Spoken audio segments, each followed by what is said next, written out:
You are looking live at The Dub in 3, 2.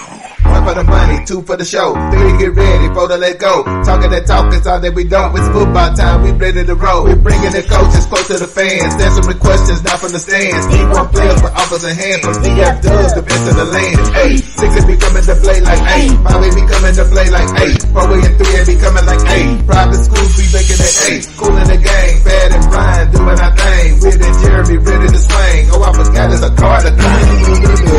We do it for the dub. We do it for the dub. We do it for the dub. At DF Dub. We do it for the dub. We do it for the dub. We do it for the dub. At DF Dub. We do it for the dub. We do it for the dub. We do it for the dub. At DF Dub. We do it for the dub. We do it for the dub. We do it for the dub. At DF Dub. Welcome to The Dub, #1 high school podcast starring Matt O'Teasy, Jeremy McGinnis, Whitfield Roderick, and Brian Riser. Dallas Fort Worth.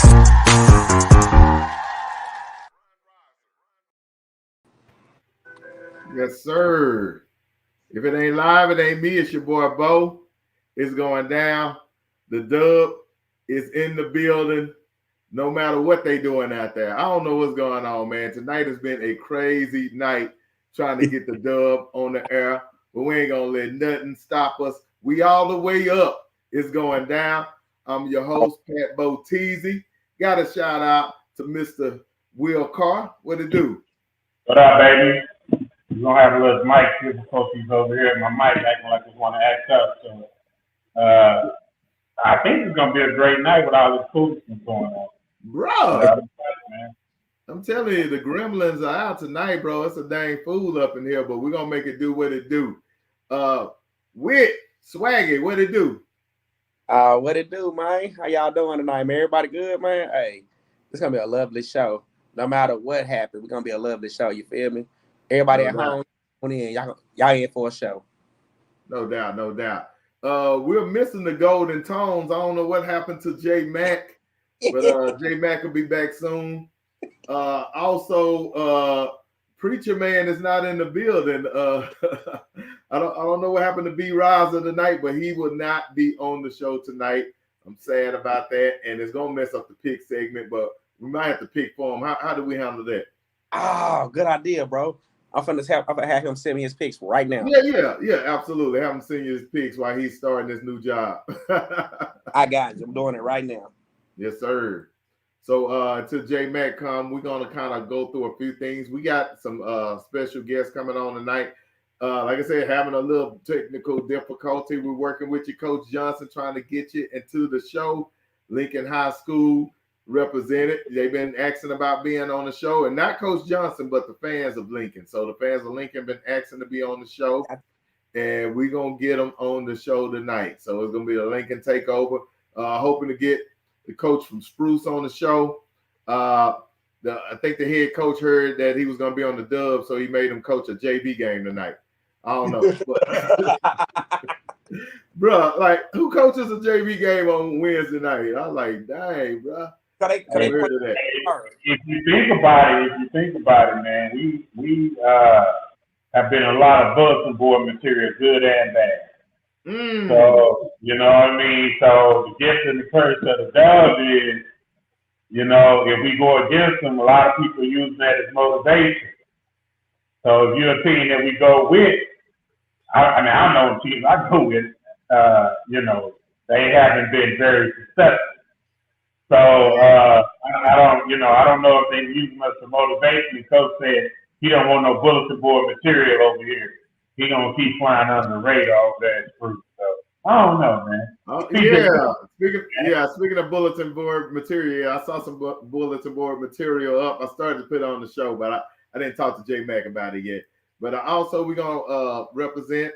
We got a group that's coming out tonight, the Fierce Beauties of Football League. So the FBFL, I probably butchered that, but we'll get that straight. They'll be on the show first up. Before we get to them, I want to kind of go over the previous week. So last week, the big game, one of the big games was Denton, Geyer, and Prosper. And man, that was a crazy 3-0 game at halftime. And then Denton Geyer came out and put it on them on the second half or whatever. And then the funny thing happened was that was at Prosper Stadium. The very next day, my son plays college football. He actually had a college football game at that stadium. And so I actually got to walk sit at that beautiful stadium and stuff. And then I interviewed him after the game for the Dub. So check this out. All right, reporting live for the Dub. We are out here. We normally do high school, but since my son played college, we're going to interview him. How you feel about your game today? 67-10 win over Hendrix College of Arkansas. I feel like it was a good team win. We played great overall. Offense was flying around, making plays. Defense was flying around, getting stops. It's probably the best game we've had so far. No doubt.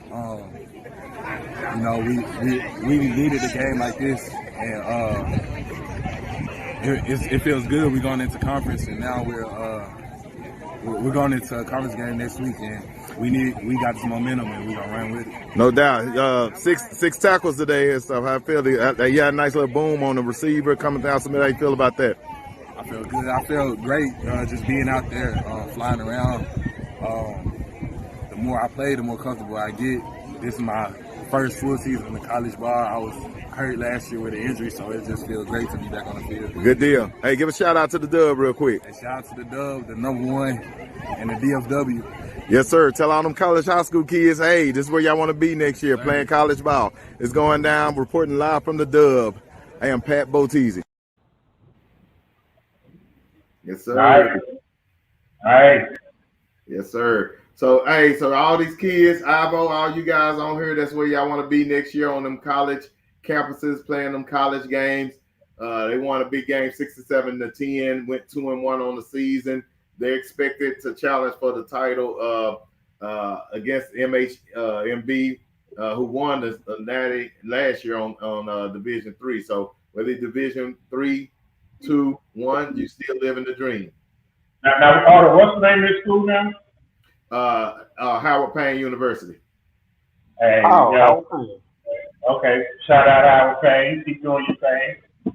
They balled out represented. You know, it's funny though, man, when you said Division III, keep living the dream, man. Man, I think a lot of people get caught up on Power 5 FBS. You know, and at the end of the day, man, it's really about where can you go where you don't have to pay to go to school and get a college degree. You know what I mean? So if you still want to play football, it's levels of football for everybody. You know what I mean? Like, it doesn't have to stop at high school. You just got to be okay. If it's Division III, it's Division III. If it's NAIA, it's NAIA. But if you love football and somebody's willing to give you some money to go to school, I mean, I don't see why not. You know? But that's good. Good for him, man. I know you're a proud father. Absolutely. Get to go out to the games and enjoy it. All that. They've been treating them like kings, rock stars on the road. They stay at the nicest hotels and eat all the good food and stuff. So I'm impressed with their program and how they take care of their players as well. That's good stuff. Most definitely. Yes, sir. So, man, with that being said, we're going to bring out our first special guest. Never had, and I always see Lash Envy in the comments saying, hey, the ladies got to represent and do all that type of stuff. And J Mac, here we go. J Mac is on the show. And so J Mac, you been hanging out in the background? Yeah, man. Trying to get some things taken care of. Can y'all hear me? No doubt. Yeah. Right. But we want to bring on our special guest, Miss Marissa with the Fierce Beauties Football League. And we'll bring them on like this.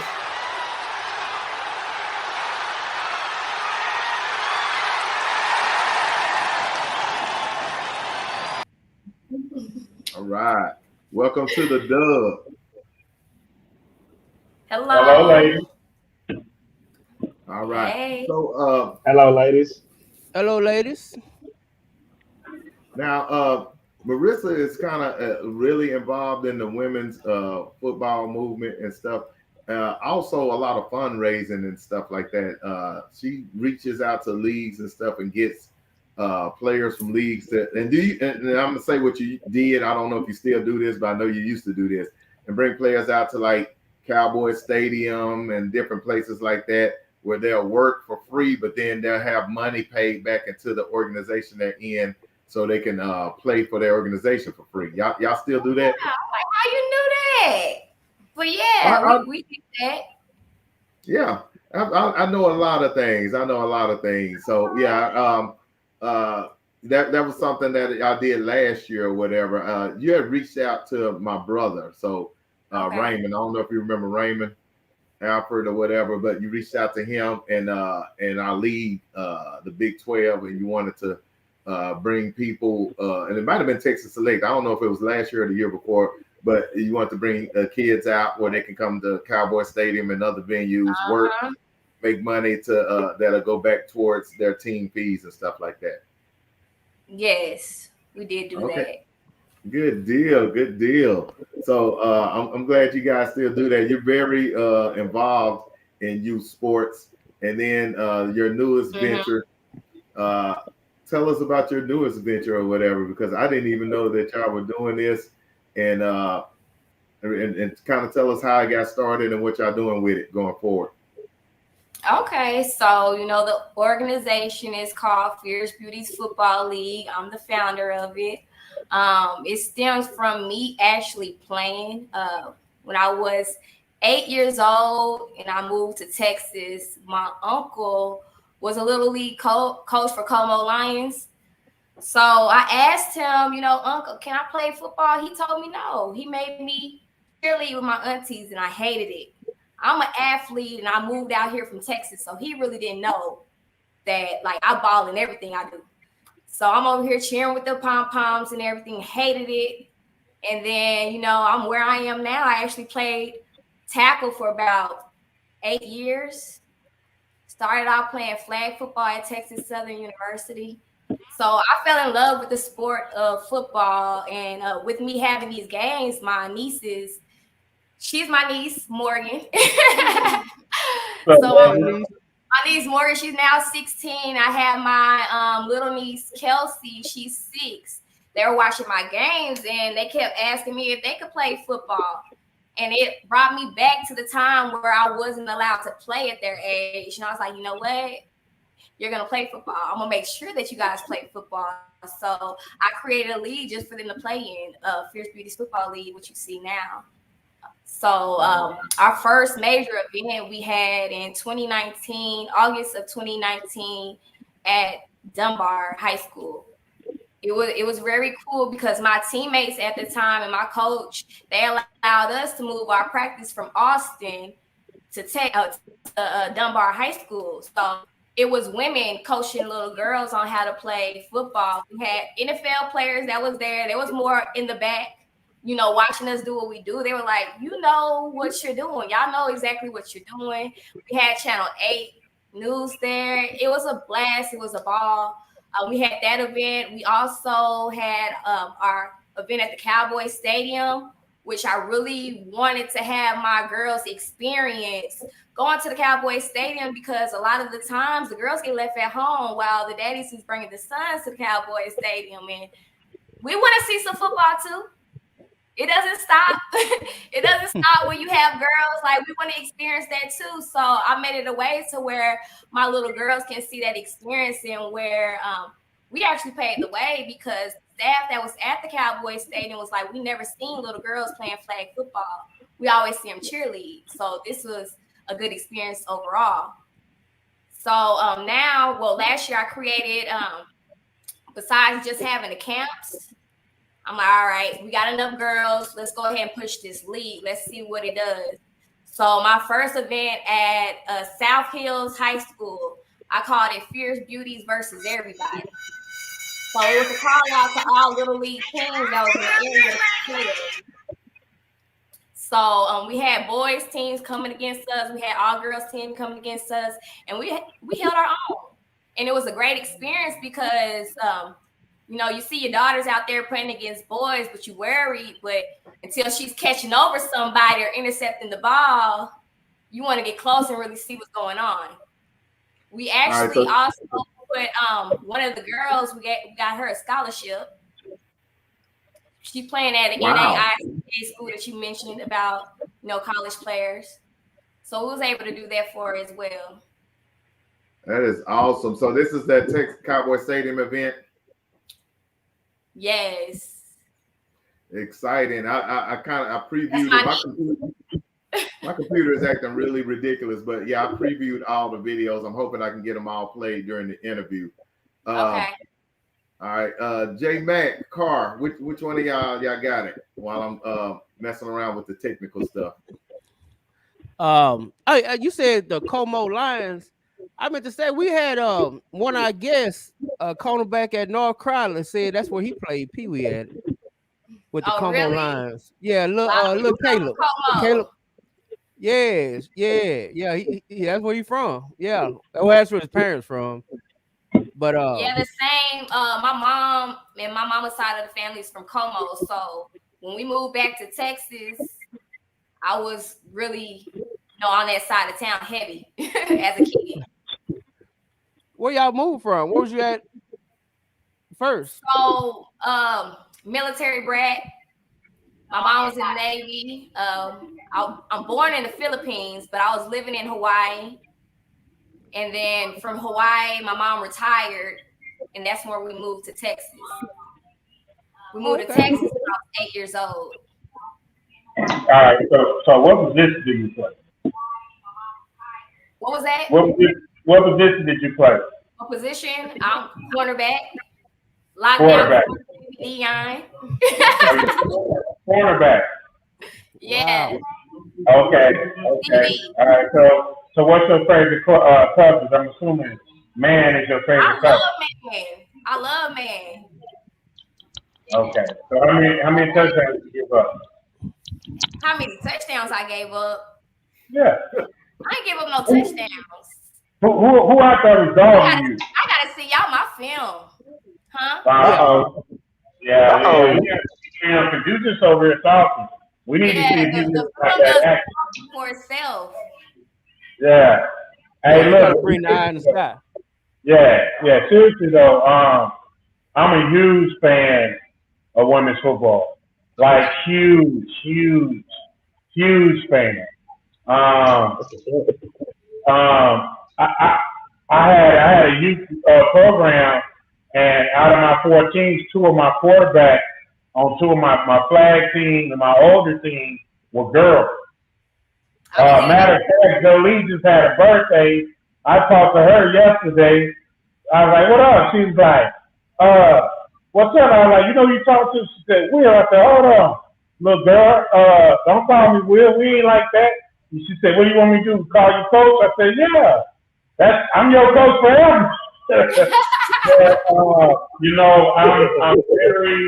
I'm very excited about what you guys are doing. I would love to get involved. I know there's a lot of things that we're working on over here with girls football as well. And I mean, I just think that there's some synergy that we could have here at the Dub. We would love to help you, get behind you, push you. Whatever it is that we need to do to help you grow, we definitely want to be a part of it. So, we support you 1,000%. Thank you. Absolutely. And I'm gonna give you a number after this, because I'm serious. Like we're gonna follow up, and we're gonna do some things that I think will be beneficial for everybody. Seriously. Okay. So let's follow through with this soon. Okay. Sounds good to me. Yep, all right. yep. So, what upcoming events you have? I know you guys are active and stuff like that. So, what kind of events you have? When does the league run? If you need referees, whistleblowers, I actually own whistleblowers. That's the best referee group in Texas. So, you need to hire us. But shameless. But yeah, what you guys got going? What's on the calendar? Okay, so October the 1st is where our website relaunches. It'll be open for registration. Yes, like you see. So October the 8th, we're going to be at Texas Wesleyan watching their game and also registering girls. But November 13th at North Crowley High School, that's going to be our first tryout date. November 13th, that's Sunday. It's going to be from 2 p.m. to 5 p.m. Make sure you register. From then, December the 18th, we're going to be in Dallas at Pinkston High School. Okay. Shout out Coach Lewis. Yeah, shout out Coach Lewis. Just had him on last week. What was that? We just had Coach Lewis from Pinkston on last week. Oh, nice. We're going to be on his territory, getting his girls. And then also January the 15th, we're going to be at North Richland Hills High School. So those are our 3 tryout dates. The season doesn't start until April. That's when the first game is going to kick off. But we're also giving the girls a 2-day training camp at the beginning of March. So you got that 2-day training camp. Then the season starts in April. We're providing a jersey. We're giving them practice uniforms, bags, gloves, everything they need to go out there and ball. We got you. Already. So that's one of the seasons. Y'all do anything in the spring as well? Yes. So in the spring, we just host like training sessions. Gotcha. Well, this is the spring. You mean the summer? You mean? Spring, summer, because I do a 7-on-7 league or whatever, and my brother and I were talking about doing a women's 7-on-7 league, which would be different. I don't think I've seen one of those either. Oh, all women? Yeah. Oh no, it's out here. Oh yeah, they're getting it, boss. Yeah, they get it. Okay. I ain't seen it. I'm like, you ain't Google it, because they out here. Yeah, they out there. So, hey, y'all need to hire my guy. We got action, Colin Rogers, to come film video y'all games and stuff. That's how you get that promo and stuff like that. Oh yeah, we need that. No doubt. Let me ask you this. So this is the Dub, and we deal with high school sports and high school sports talk and all that. I see that y'all have, you say your niece, she's about 16. What are the age groups and stuff like that? And are they starting to develop teams like that in high school? Yeah, so our age group is from first grade until seniors, high school. They actually brought, at Forward 5SD, they brought flag football into the school systems for high school. Yeah, because I heard there's scholarship opportunities behind this as well.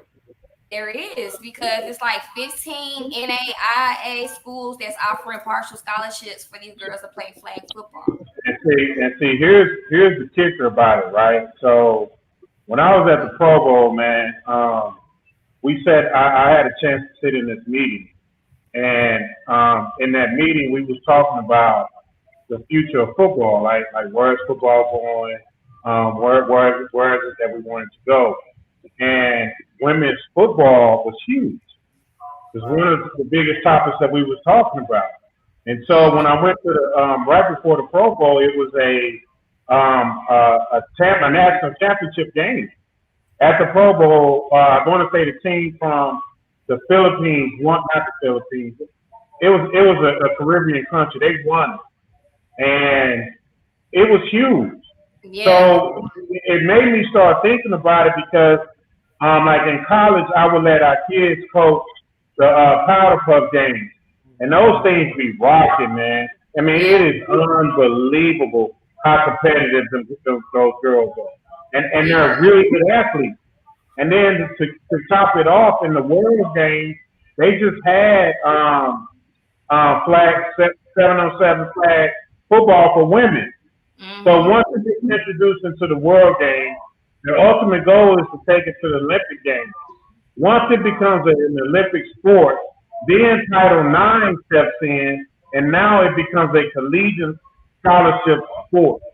Yeah. So if you have the foresight to see what women's sports will become, women's football will become at some point, it's gonna be just as big as men. And kudos to you for being on the forefront of it. And like I said, I would love to partnership with you. I have some resources that I think will help you very well. Very well. That's needed. Yeah. They brought flags to the Olympics. Yeah. Brought them girls out there. I'm like, okay, y'all just really opening doors. This is what we need. I support all my football sisters out here because it takes us all to really push it. It's real. It's real. It's huge. So I just think that, man, just keep doing what you're doing. Keep being a blessing to these girls. And like I said, man, we're gonna chop it up because this thing, like we have some things planned that, like I say, you will fit perfect into what we're doing. And my God, you're a blessing. So yeah, we're gonna get that taken care of. Thank you. Oh yeah, and I got two people I'm gonna plug you with, Walona Johnson and Nikki Thomas. But we gonna chat. Okay. Yeah, I got you. Don't worry about it. We're gonna make it live. Perfect. No doubt. So we'll get y'all linked in. You and Coach Carr, and Coach Carr is a former college coach, so he knows what he talks about, and he was excited when he heard that y'all were going to be guests on here because that goes hand in hand with some of the initiatives that we're putting out. So we appreciate you guys. Any shout outs you want to do before y'all get out of here? Well, yeah, I want to actually I want Morgan to speak on her experience with football. Absolutely. Talk that talk. I want you to speak about, the organization and why you wanted to play the game. Okay, I wanted to play football because, I see my auntie play and how, it's just different. Girls don't usually play football, but I just want everybody to see that we could, stuff like that. There we go. I have a question real quick for young lady. Mm-hmm. Could you see y'all league expiring enough to create change? Meaning, could you see y'all league making these high schools say, you know what? Let's up the ante. We got 6A, we got 5A, we got all that for boys. How about we adopt a flag female football league, which would give females like yourself and others more opportunity to play sports besides basketball and volleyball at school? Could you see that in the future? Yes. She can see it because you're doing it right now. You in high school. You over here breaking barriers. So you're doing it right now. Yeah. And I think, Swaggy, are you speaking to more on the professional level so they have something to aspire to even beyond the school? Well, I don't want to speak for Swag, but I think he's trying to talk like UIL. Yeah. Thank you, John. UIL sponsored, where they have the full deal. Just like men football, just like basketball, just like softball, just like soccer. Playing for where it's a UIL event and have the championships. For example, like North Crowley women's flag team against high school flag team, like that. I'm talking about, could you see like that happening in the future? So that's already happening. So I know in Fort Worth, if I'm not mistaken, y'all are already into the schools, correct? Worth ISD, but North Crowley is Crowley ISD. Right, but Fort Worth, most of my girls are from Crowley ISD. Yeah, but I'm saying the Fort Worth ISD, I'm just saying, is playing girls high school football. They sure is. They playing flag. And I know DISD is maybe 2 years away. But we're gonna speed this thing up. We're gonna get it live and get it popping way before that. You know what I'm saying? Because it's a beautiful thing to see what you guys are doing, man. Like, young lady, what position do you play? Cornerback, safety, and wide receiver. I'm both sides. Can you have her speak up? I can barely hear. Cornerback, safety, and wide receiver. I'm both sides. All right, so I'm gonna ask you one question. Why do you love football?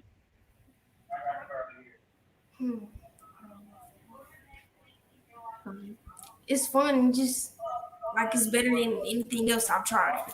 You know, it's just me. Like when I first tried it, that's how I knew what I wanted to do, basically.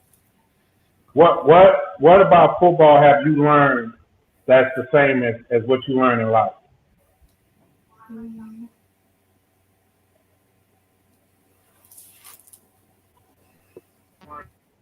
That's the same as what you learn in life. Teamwork. Huh? Teamwork. Teamwork. Okay. No, that's huge. That's huge. What happened? Like keep doing what you're doing, young lady. Like you know. I'm just gonna tell you, just keep pushing, keep being a trendsetter, keep doing the things you're doing. You guys are freaking awesome, man. For real. I'm so proud of y'all. Is that you on the cover? Yeah. Oh no, that's not Morgan. I'm not on that cover. She's not on that flyer. I can't put on every flyer. Gotcha. I know you're fan, but I can't put you on every flyer. So let me ask you this before we get you guys out of here. Who's your favorite high school football teams? Like when who do you cheer for? What homecoming game you going to this year? North Crowley. North Crowley.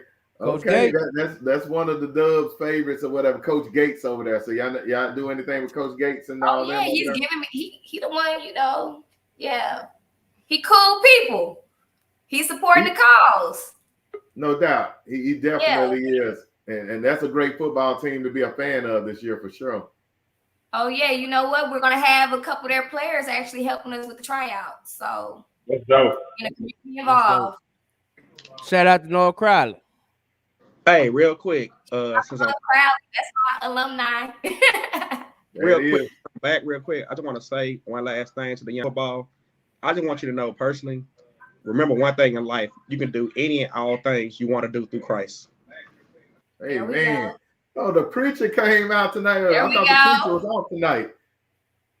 Absolutely. I like that. I like that sentiment. You can do all things through Christ who strengthens me. Hey, good job. Who said that? I know ain't nobody named Swaggy up here trying to preach to nobody. Bruh, I was in shock. I almost dropped the mic. I'm rebuking that devil. We ain't for to have Swaggy up here preaching to nobody. It's just like Will saying, it's just a beautiful thing when, females try to do anything they want to do in life. Like, it's not an equal thing. It's an equal thing between man and female. A female should not be discredited for anything that she want to do. Just like the movie, The Woman King.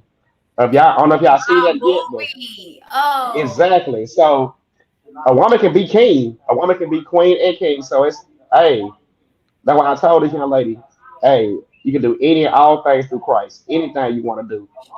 You can go be like for example, I ain't gonna get in politics, but we got a female that's in the office in Washington, D.C. So that's a testament of a female can do anything that she want to do in life if you put your mind to it and take Christ with you first. That's all I was saying. Exactly. All right. Well, a few shout outs before you get out of here, and we're gonna get to Dub business. But man, this is a special treat for the Dub and the Dub audience. We appreciate you guys being on here. Well, thank you. Thank you for allowing me to, me and my niece to be on your podcast and reaching a couple of your audience. If you can, please follow us on Facebook at Fierce Beauties Football League. That's Facebook. Also, Instagram, Fierce Beauties FL. And our website is fiercebeautiesfl.org as well. Like I stated, we're out here. We're in the DFW. So Dallas, Arlington, North Richland Hills, Fort Worth, Texas. Be out here.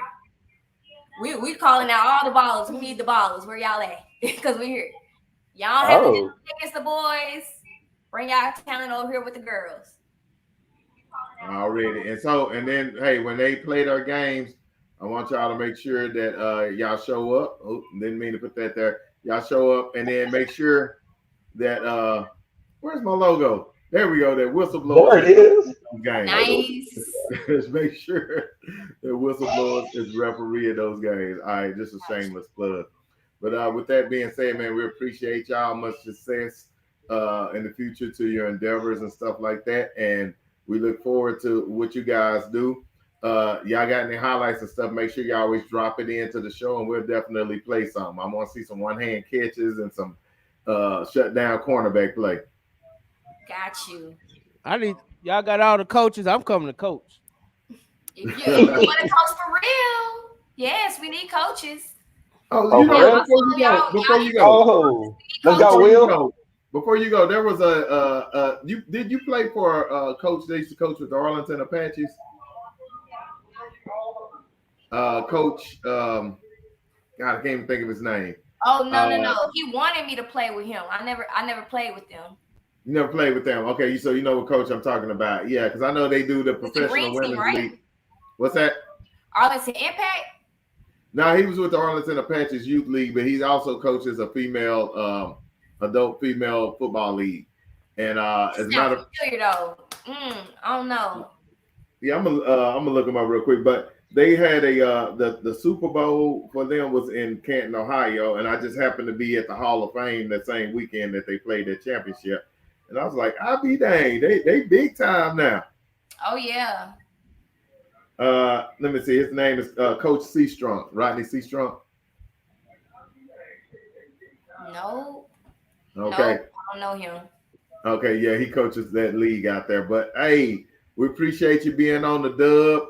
Tell all your friends to watch and follow all your teams and all that. Tell them to follow and watch and stuff like that. Hold on, real quick, Pat. Let me ask one question for the Dub. Can the Dub come in on the sideline one game, y'all? Yeah.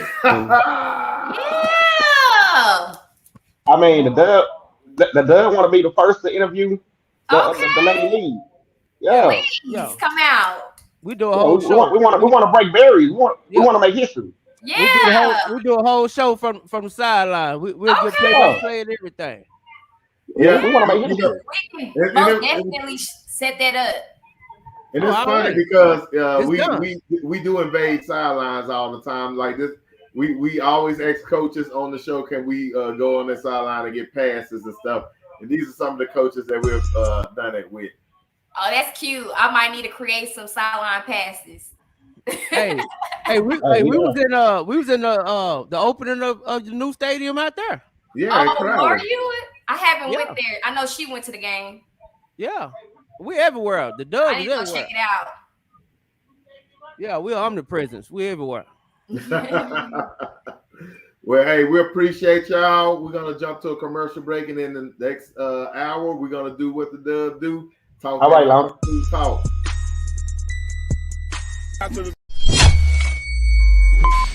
It's official. The Dub is the #1 high school podcast in the 214-817-972-469. And every point in between. Hear from your favorite coaches, players, and high school teams in the Dub. Every Wednesday night, 9 p.m. Join us on Facebook, Texas Youth and High School Sports, and on Twitter.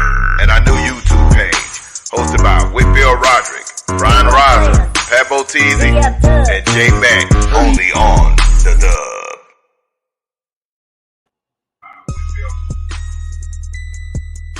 To the Dub, man. Really the first high school podcast I've seen holding down, especially for the Southern section, man. Southsiders, baby.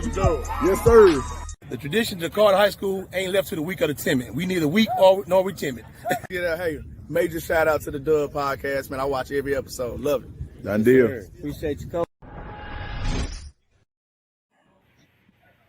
Yes, sir. Hey, that was a unique guest, man. That's we've done something different. That's groundbreaking. Hey, and then what's so funny? I had to tag all the women because Monday on the Monday show, I had women. Why y'all don't have women on the show? Why y'all? And now we got them. We had to go find them. Come check them out. Them out too. Boy, look, now they talking that talk. I'm looking at all the comments popping up and stuff. They like, let me be on that show and all that type of stuff. So yeah, that's you know what though? I will say this though. Lola real with it though. She real with it. So she damn so. She for sure can be on that because she actually played women's football and she was a beast. hey, she coached Carter 7-on-17.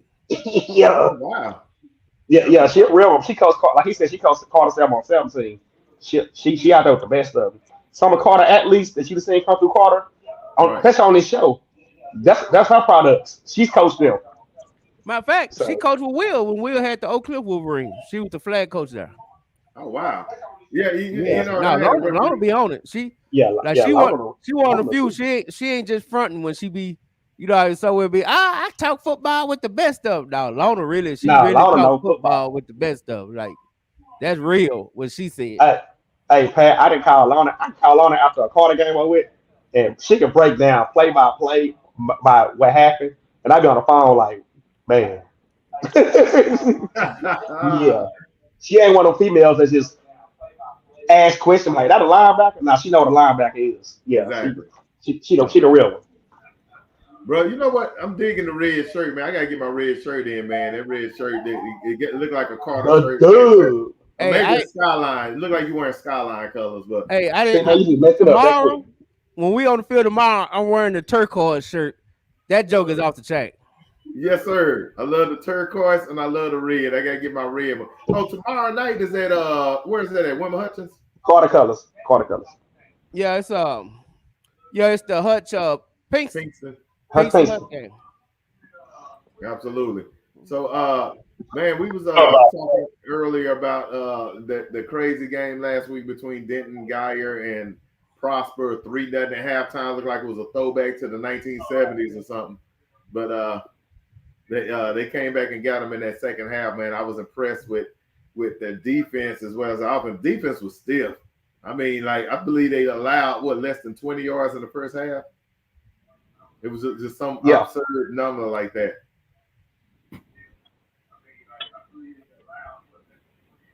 What was that, the Prosper game? Yeah. I keep telling everybody they think I'm joking or they think I'm being funny, but when I say Denton Geyer is the best 6A team in DFW, I mean that. And that's the best 6A team in DFW right now to me is Denton Geyer, and it'll all play out. Might be the best in the state. Jackson Arnold's on a whole nother level. And I'll be tripping out because it's like, teams like that in that area, they're kind of away from the Metroplex, but they seem to get all this talent. I'm like, where do they get all this talent from? It's all concentrated in that Denton Geyer area or whatever. And I'm just amazed to see all that talent just in that little small. Well, it's not that small. In Braswell also. Braswell. Yeah. And I'm thinking a lot of kids have transferred from Louisville. No, I'm just kidding. But no. Actually, to be honest with you, Argyle. Yeah. Argyle. Probably just all the surrounding areas. There's a bunch of country towns around there I've driven through. But Denton Geyer playing some good football, man. I mean, they really are. They playing good ball, man. And my question is, does that game say more about Prosper than it does about Denton Geyer? I think it says more about Denton Geyer. I think Prosper's they're gonna be all right. They're gonna be good. But that just shows you the strength of Denton Geyer, that they can go there to Prosper's house and completely shut them down in their house. Crazy. I'm gonna be honest. I think it said a little bit more about Prosper because we all knew Denton Geyer was good. They were just in state. Yeah. And they returned that basically the whole team. I get that. But I've seen Geyer in some shootouts and stuff. It's not like Geyer has been beating the brakes off of people, but with defense over the years, there's always been an offensive show. Yeah, but they whole secondary is going P5, Notre Dame. But that's what I'm saying. Like, to me, Geyer is what we thought Geyer was. Like, to me, the fact that they're not a top 5 team in the state or a top 4 team in the state, to me, is ludicrous. You know what I'm saying? Like they're a very good team. I look at Prosper, and wasn't Prosper in the same district with Sock last year? No. Well, who was at the district last year? Prosper was in Little Elm. They was in there with Allen. They in there that Geyer, Allen. Yeah, so they've been playing in a battle tested district. You know what I'm saying? So for them to be turning the corner the way that they are, man, I think Prosper is probably a little further along than maybe they anticipated, or maybe they knew they was gonna be that good. But I mean, I think at least it said a lot about Prosper being able to hang as long as they could. No doubt. Yeah, I agree. Shout out Mark Henry, that's my guy. Because also did Prosper beat They beat Rockwall. They beat Rockwall and they beat Trinity. Yeah. Yeah. So Prosper been turning heads because I didn't believe in them at first. And yeah. And that's why I said I felt like I said more about Denton Ryan, because Denton Geyer, they got a open invitation to state. I tell you what, and Prosper beat Allen, like Matt Stepp said, Prosper beat Allen last year. Hey, whenever y'all ready to do the picks, just tell Matt to come on in. He said you're waiting. Yeah, Matt can come on in probably in the next 5-10 minutes. Come on in about 5-10, Matt. Yeah. Cause I love it. I kind of wanted to do it a little earlier anyway, because I kind of feel like with these big games, we at least got to be able to say 1 or 2 sentences about each game. You know what I'm saying? Because it's a lot of big games coming up this weekend. This is a great weekend for football. I'm gonna be honest with you. It is absolutely. I mean, I in my mind, I'm like, you really you're torn between either go to Longview and Lancaster or Waxahachie and DeSoto. North Crowley and Trinity. Right. Well, Trinity's on 4, so you're technically going for, because it's North Crowley and Trinity, right? Yeah. But that's technically record-wise not a good game, but it's Trinity, so anything can happen. You know what I mean? And it's at Trinity. Yeah, so I get that, but is that on the level of Longview and Lancaster? Nah. Is that on the level of Waxahachie and DeSoto? So tell me what you think about this then, Will. I'm thinking right now, my thing is to be live at DeSoto for the Waxahachie DeSoto game. Now, the Longview Lancaster game will be live on YouTube on Longview Game Day. Longview Game Day. So I'm thinking we can watch the DeSoto game live with Waxahachie and still be able to watch the Lancaster Longview, so we'll be able to talk about both them from watching the games come Sunday. You know what I'm saying? If I had a choice, I'm like really interested in that Waxahachie DeSoto game. Yeah, I don't know what's talking. Yeah, but the Longview and Lancaster game is just as intriguing. But for me, and me, I want to see DeSoto. I want to see that DeSoto Waxahachie game. You know what I mean? Like I want to see, I want to see DeSoto come from what they did to Sock and be able to keep sustaining against the Waxahachie team. I'm curious to see who got the best running back duo on the field. That'd be cool. But I'm definitely gonna watch that Longview Lancaster game. Only because that's the game I can watch because I can't go to now one of them.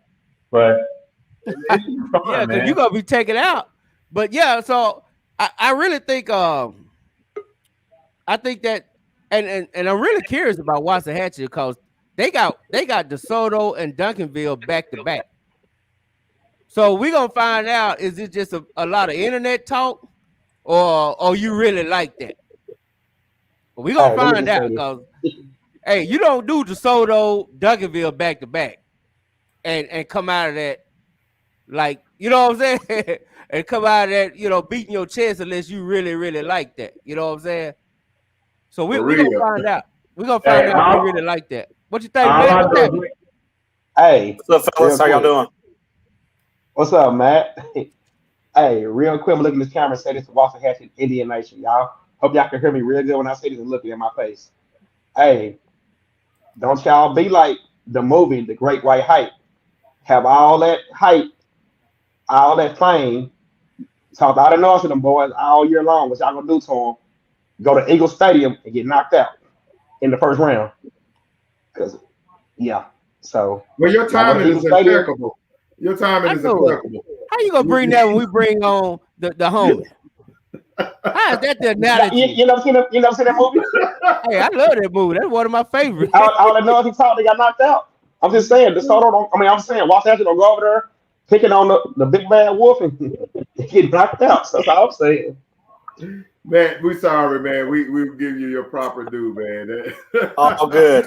All good. Well, hey, I am curious to know, Swaggy's got a point. He got a point. But now, it's put man, up I'm for setup curious. time. Hey, Wait, hold man, on, I'm curious. Hold on, man, before you ask your What question, you I gotta think? give him his proper due. I gotta give him his proper due.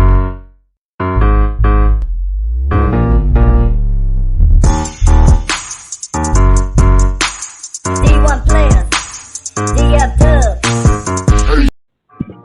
I ain't gonna lie, man. On that picture right there, it look like you got a gold grill. Like when you smile, it's just gonna be platinum. Right. You just got a platinum mouthpiece. Hey, you're a part of the you're a part of the Screwed Up Click with Power Wow and them on there. Yeah, yeah. That's what it reminds me of. You know, I did a song with Power Wow once, guys. I did a song with Power Wow about 15 years ago. I'm gonna play it on the show. For real?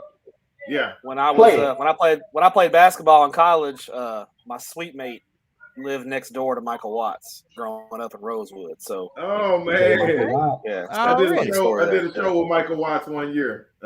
Back in 2006 or 7, I did a show with Michael Watts about 3 a.m, bro. It was ridiculous.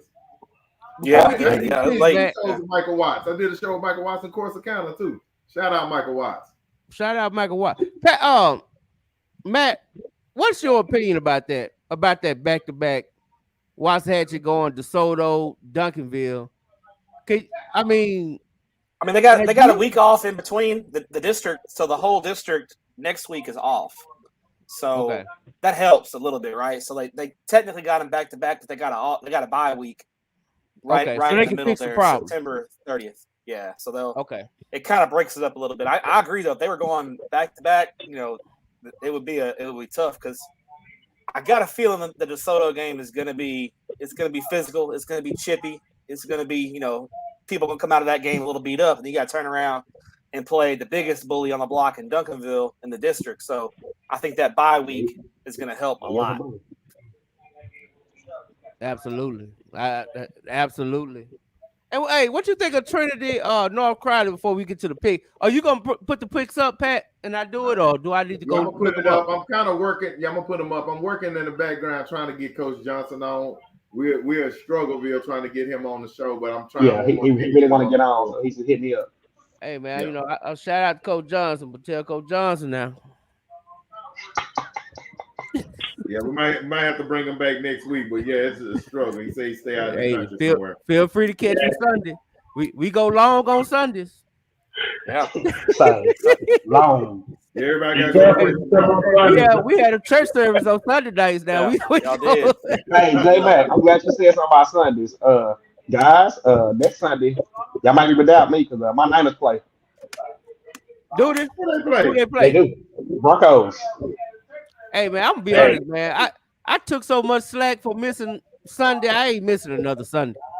Hey, they just beat me up. They beat me up bad.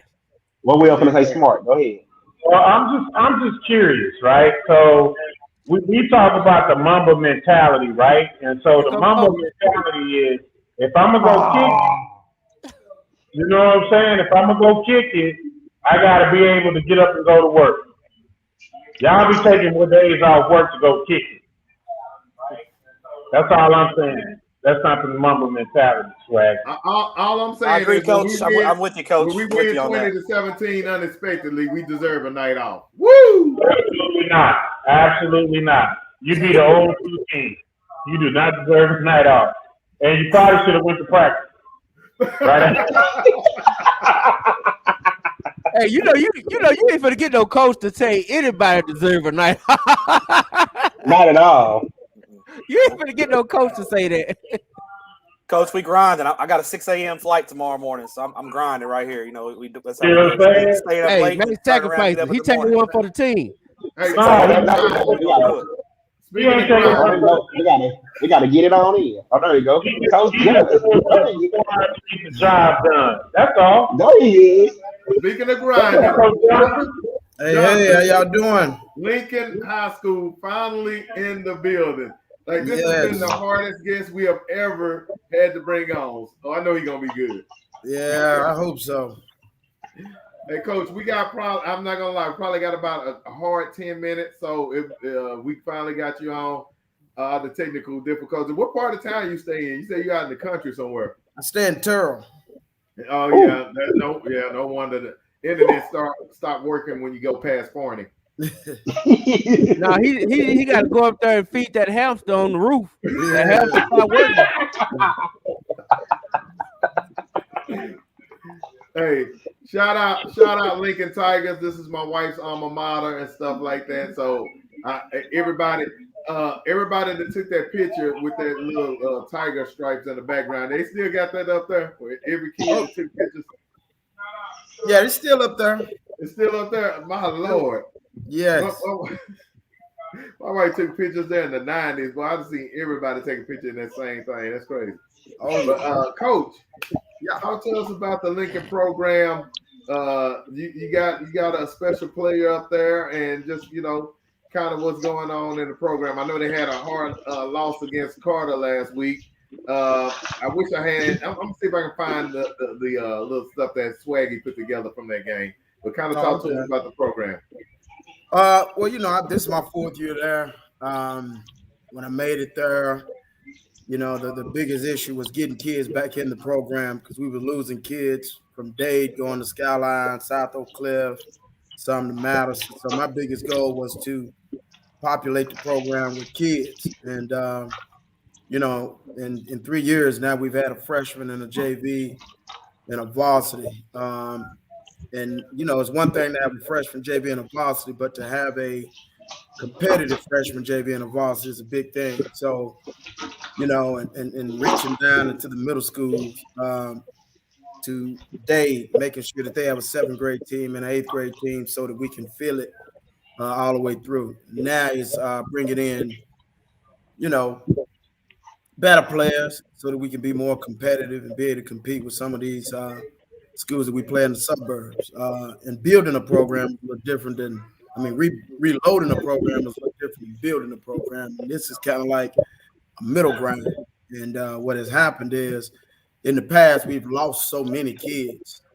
So it's important for me to build that relationship with the Little League programs and with the middle schools so that we can keep it going. People don't understand, like when you're in Dallas, people miss it. It's important that my 7th grade play an 8-game schedule because 7th grade play 8-game schedule, and then they play another 8-game schedule the 8th grade year. Then they play 10 games as a freshman, 10 games as a sophomore on JV. Then when they make it to varsity and play 40-some games, that means I can compete with a Sunnyvale, I compete with a Cato Mill. But if I get kids that don't play a 7th grade schedule, don't play an 8th grade schedule, and those kids out there still play it, when I light up my junior, play a Sunnyvale's junior or Cato Mills junior, he has 46 games. My kid just has, probably 10, 11 games and not at a very high level and being coached on a consistent basis. And you lose, especially in the trenches in that. So that building process really is coming from my 7th grade all the way through, and I also have elementary 7-on-7 on Thursdays where Charles Rice would play, Martin Luther King and all of that, and St. Anthony is involved so that our kids can get the experience of playing. So that building process is our blocks is in place. I know we have a talented team this year. That takes a lot of work, but the process of our kids getting that playing time so that they can be ready to compete at that next level. I tell my coaches all the time, there's ghetto good and there's good. Right now we ghetto good, not good. And I want to be good, not ghetto good. So that process is still a process in place. You got the Byron Econs and the Jamels, they're special. And we can go far with them, and then, being able to hire who you want to hire to bring them in, that's important too. In DISD, when you walk in, you get what you get.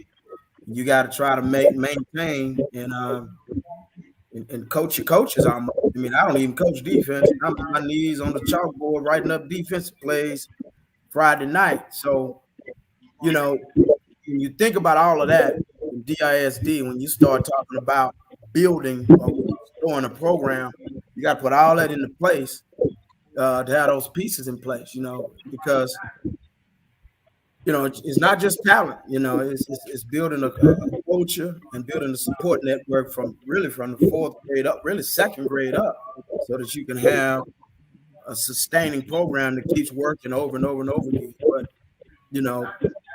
this is the fourth year. So, my goal, some of my big rocks this year was to have 3 teams, finish the year with 3 teams, be very competitive on the lower level, be very competitive at 7th and 8th grade with my day team, because they play homes win every year.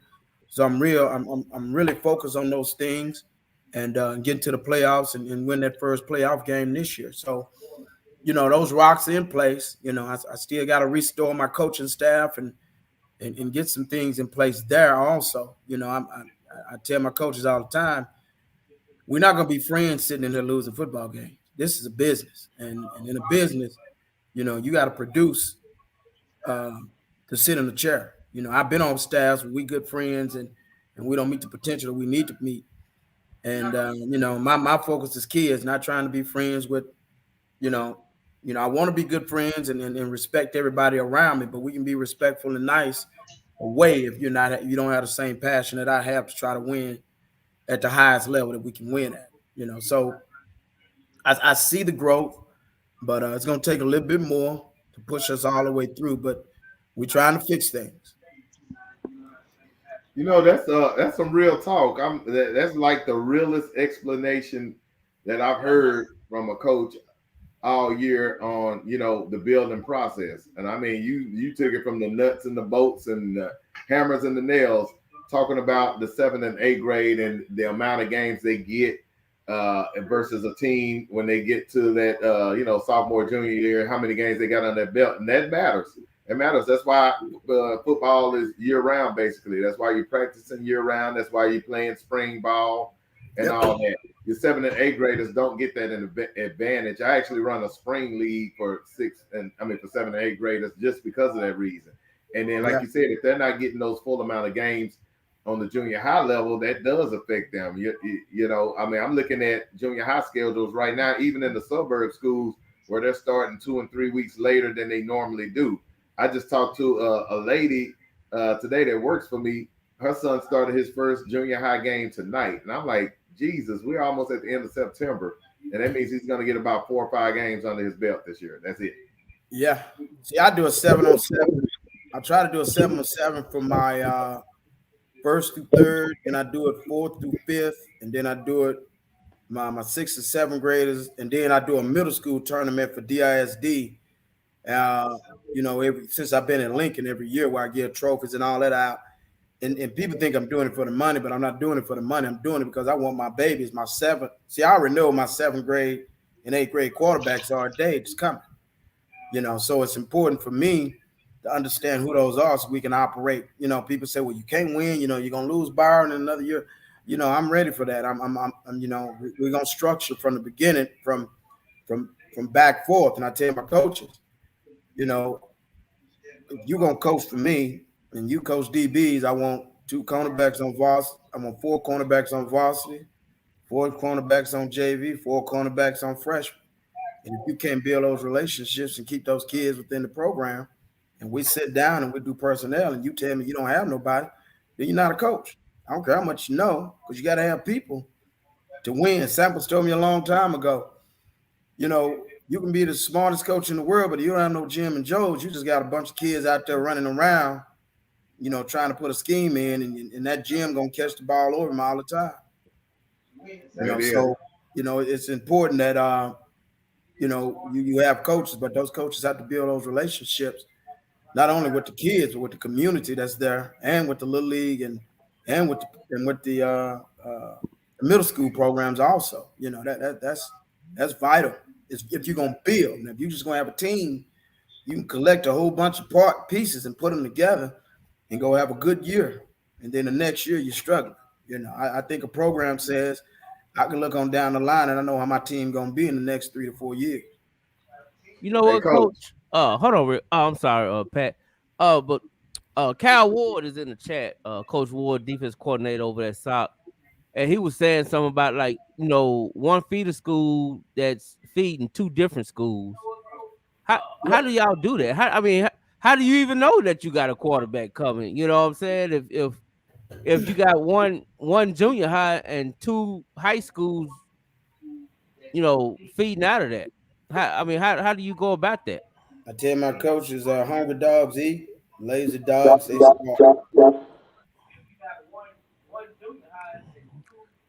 Sound about right. Yeah, and the only thing about Dallas is it's open. If they can go to my academy, they can go to my academy. Hey, Coach. So it's one interesting fact that I don't know if the fellas on the show know that I know. You know, so I'm gonna put my logo up here. One thing that I found out from Coach Johnson and Coach Spindle is that they are referees as well. So you get to judge the game and look at the game from a totally different perspective, right? That's right.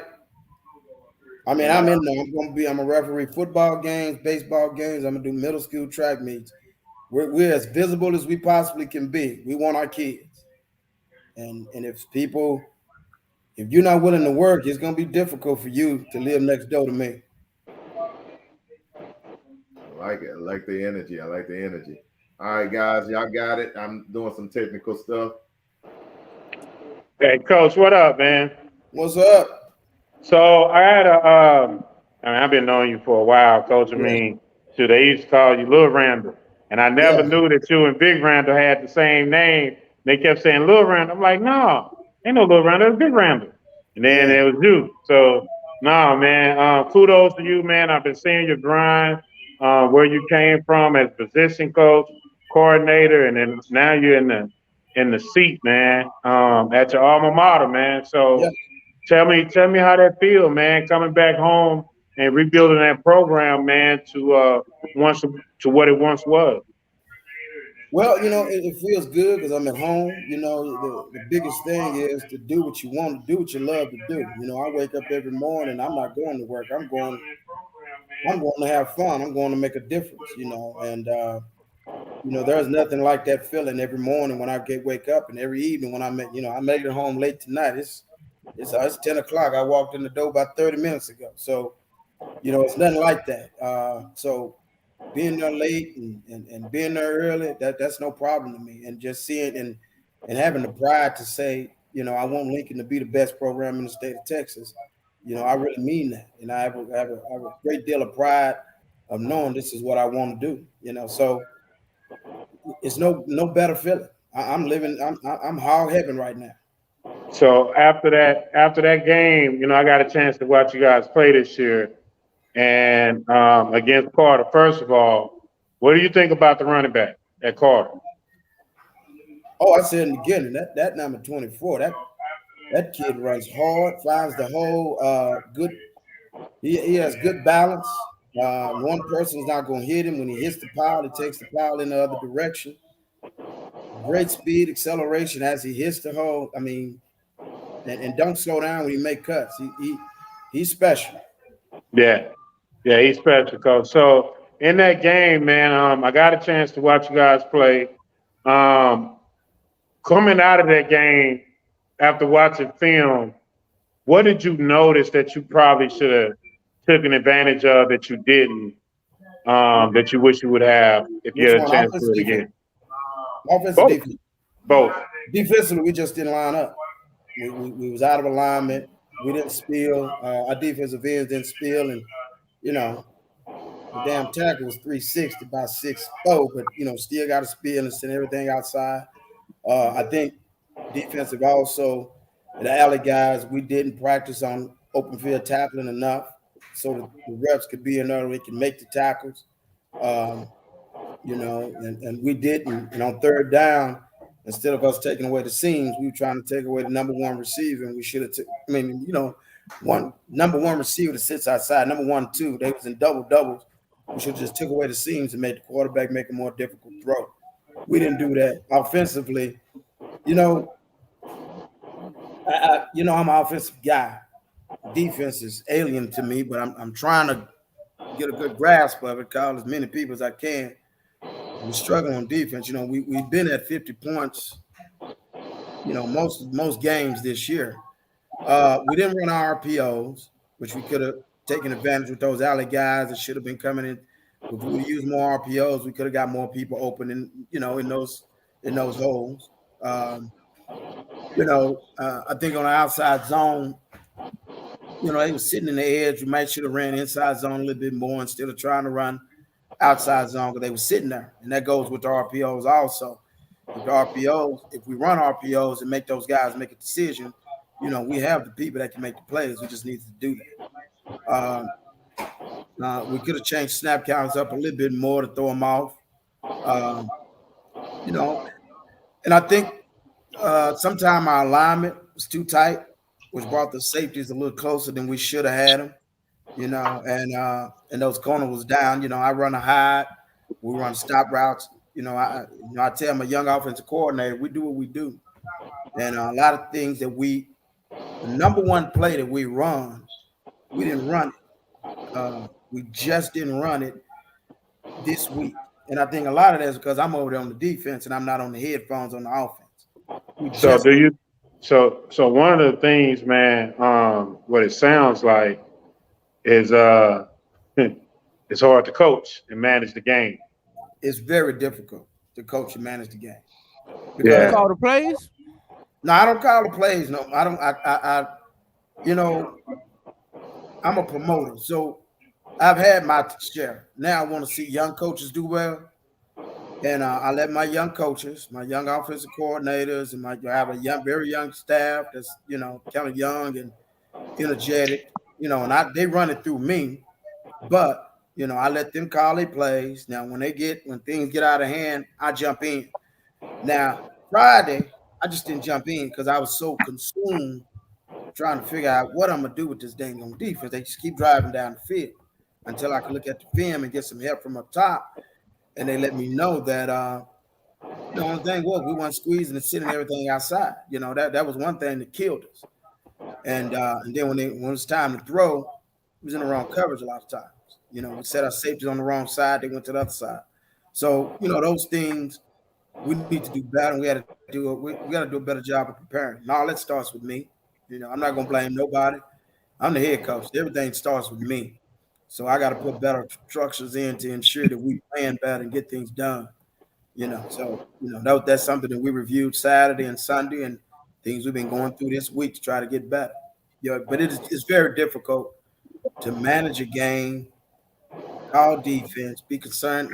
Try to call offense. Look at special teams. You could tell that wasn't the same offense against Carter. Right. Like I said, I've never seen you guys play before. I've just seen the numbers that you put up. Right. And just looking at that offense, it didn't look like a Ronald Johnson offense. You know what I mean? No. It wasn't stretching the field. It wasn't anything that required anybody to do anything. There was so many rollouts and sprint outs. I'm like, geez, what are you doing? You know what I mean? They had both of their safeties sitting outside the hatch. Anything up the seam with the tight end all day would have killed them. You know what I'm saying? So I feel for you because you've done such a great job of getting so much talent there. Like you could see, I was having a conversation with Blair at Elite News, and he was just like, talking about the big kid, the big offensive lineman that's his first year coming out there. He's a good student, good kid. He's been wanting to play football, but that was his first year out there, and he's a senior. Yeah. You know what I mean? So I get what you're saying, because if you want to go and take that a step further, the Allen Wild Dogs, Jeremy, you remember them. When we went out there and played in that 7th and 8th grade. So, Coach, I'm going to tell you something. So we started a youth, a 7th and 8th grade team. And we took them kids in the spring. And we took those kids from Dade Middle School, and we took them to Michael, who won state in basketball. When we took Brewer, who Aaron was Titans. Started for the Titans. Yep, like we took Jalen, who went to Skyline, had that big pick against Allen. And we took those kids, man, about 13 to 14 of them, and we literally took them through a whole spring season. So you got to think about it like this. So remember when Dade won the city championship those 2 years in a row? Yeah. It was because we was taking them kids in 7th and 8th grade, 6th and 7th graders, and we was taking them through. So they played twice as much football as kids that they was playing against in the city of Dallas. That's right. You know what I mean? So, you know, you can only get better playing football by playing football. That's it. You know what I mean? There's really no other way to get better at it. You know what I mean? So what you're saying is true. And like I say, I just think that once you get you some help over there, Coach, the sky's going to be the limit for you guys, man. Because you've done a great job of acquiring talent. Eton is a special player. You got a big-time receiver. So, you know, man, yeah, man, we going to keep pushing for you because I see what you guys can be, man, once you get that defense and you're able to coach and breathe and have a sigh of relief, so to speak. Yeah. And I think that's hurting your team more than anything, man. So we're going to keep praying for you, Coach, for sure. Absolutely. I appreciate it. And I didn't get a chance to – I didn't make it to that game, but I'm going to try to catch me a Lincoln game. I've heard a lot about it.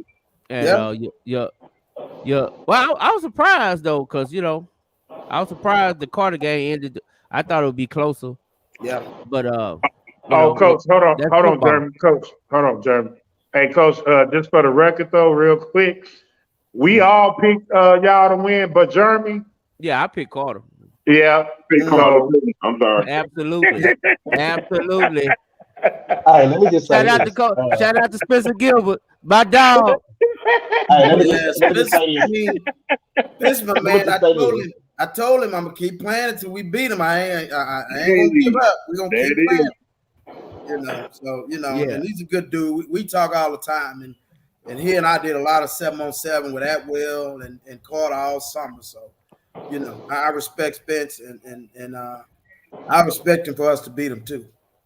Oh yeah. Well, you know, hey, let the Dub know, man, because you know I like what you're doing with the younger kids, with the sixth grade, 7th grade, 8th grade. And I'm gonna tell you that, like Will said, that spring team we had, almost every last one of them players was on varsity. I don't know if it was on varsity by their sophomore year. Some was on varsity they freshman year. Yeah. So, you know, we did a lot of good with that spring league. We really helped them kids. And because we didn't have the big name, we didn't have the Pee Wee superstars either. I know. It's about playing. I mean, and you know, and I was talking to my athletic coordinator today about, you know, we got a 7th grade team, and they don't get to play games every week, you know, and that really bothers me because it's important that they play, and you know, because by the time I get them, you know, I don't want to take, you know, I got you know, like the big kid, Big Anthony you're talking about. Yeah, he's, you know, this is his first year out, but just imagine how much he's missed, you know. And I can do so much coaching, but, you know, still being able to shoot his hands and out his shoulders, being able to play low, being able to split a double team, sit in the all that's form. You know. Hey, Coach Johnson, let me say this to you, man. First of all, it was nice meeting you last week on the sideline, man. You're really down to earth, brother, and I appreciate every hospitality you and your coaching staff showed me and Will. Appreciate it. Second of all, hey man, I'm a Carter alum. I've never, and I mean ever in my life, picked against my own school.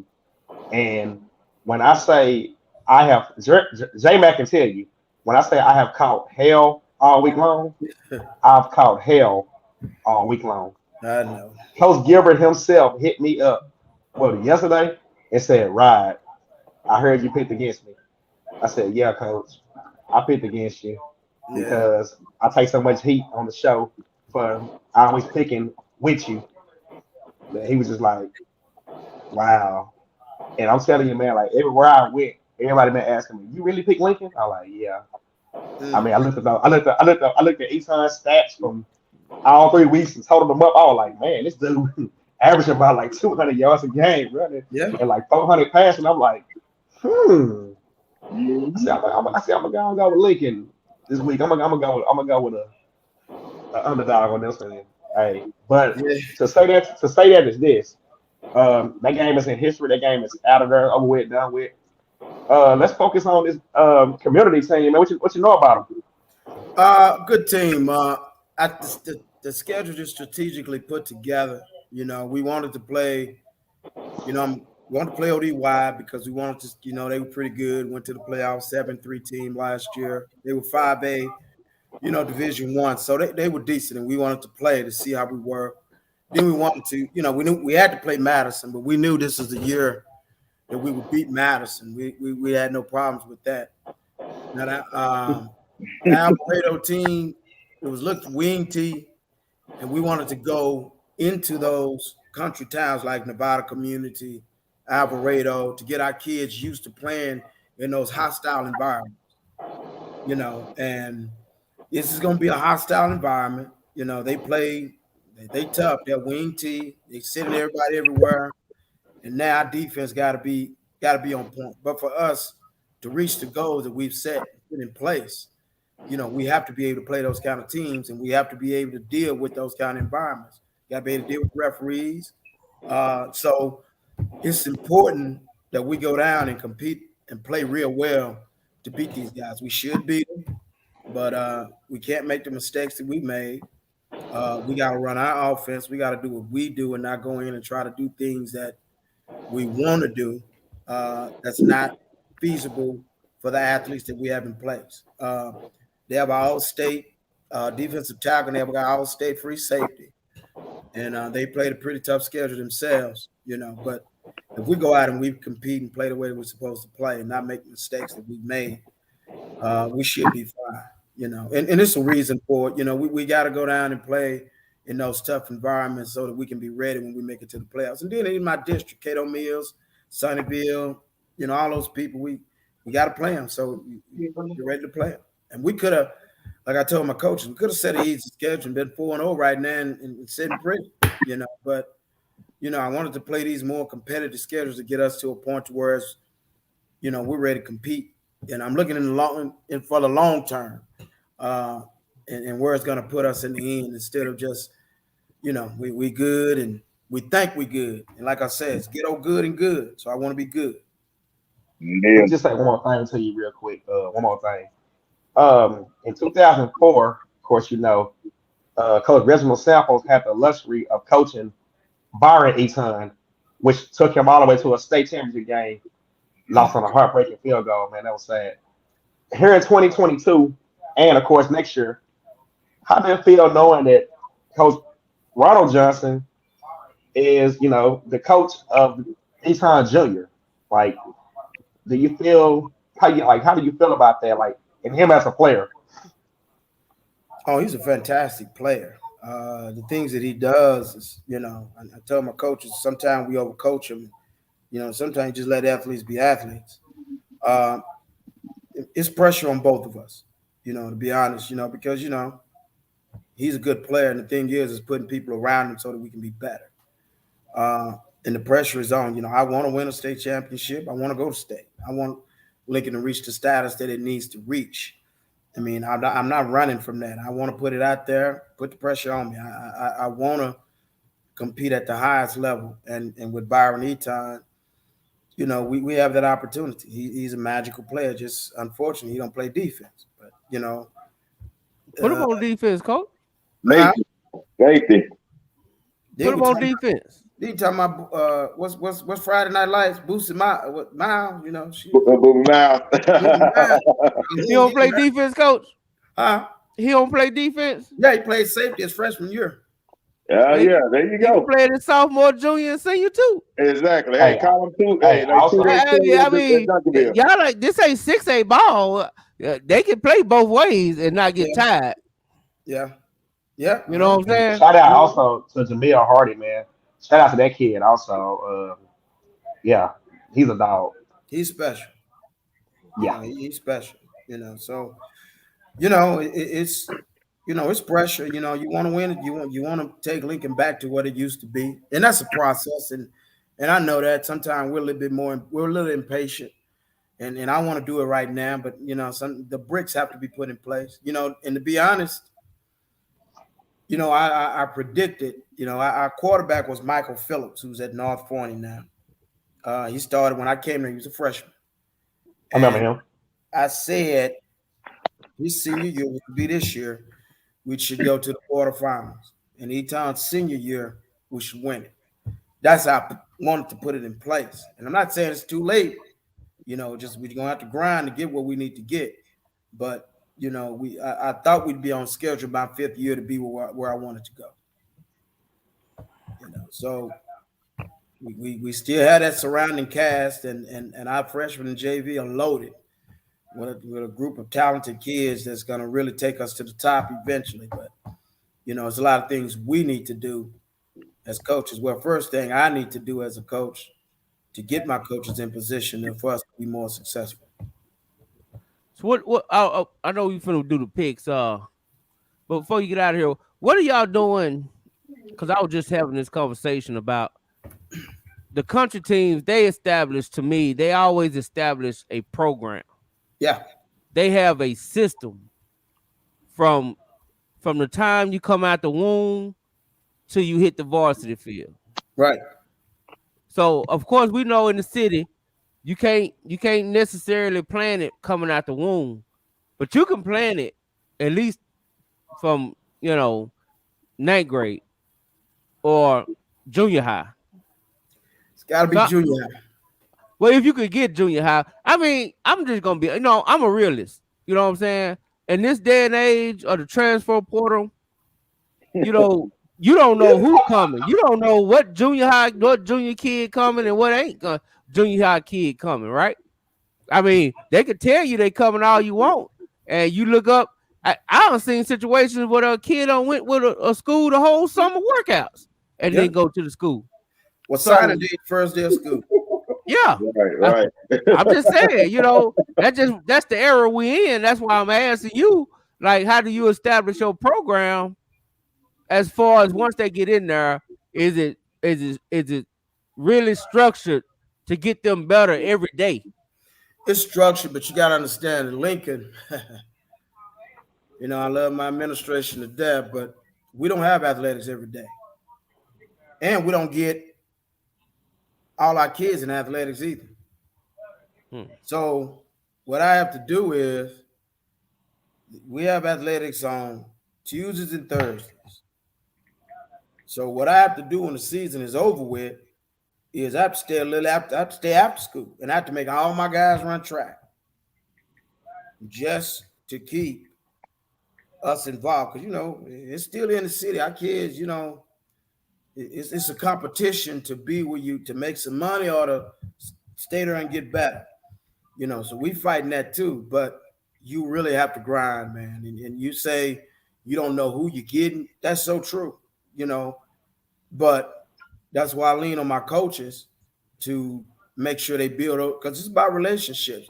You can have the best facilities, but if the relationship with the parents and the community and this trust, you know, socioeconomically disadvantaged people, we live in trust.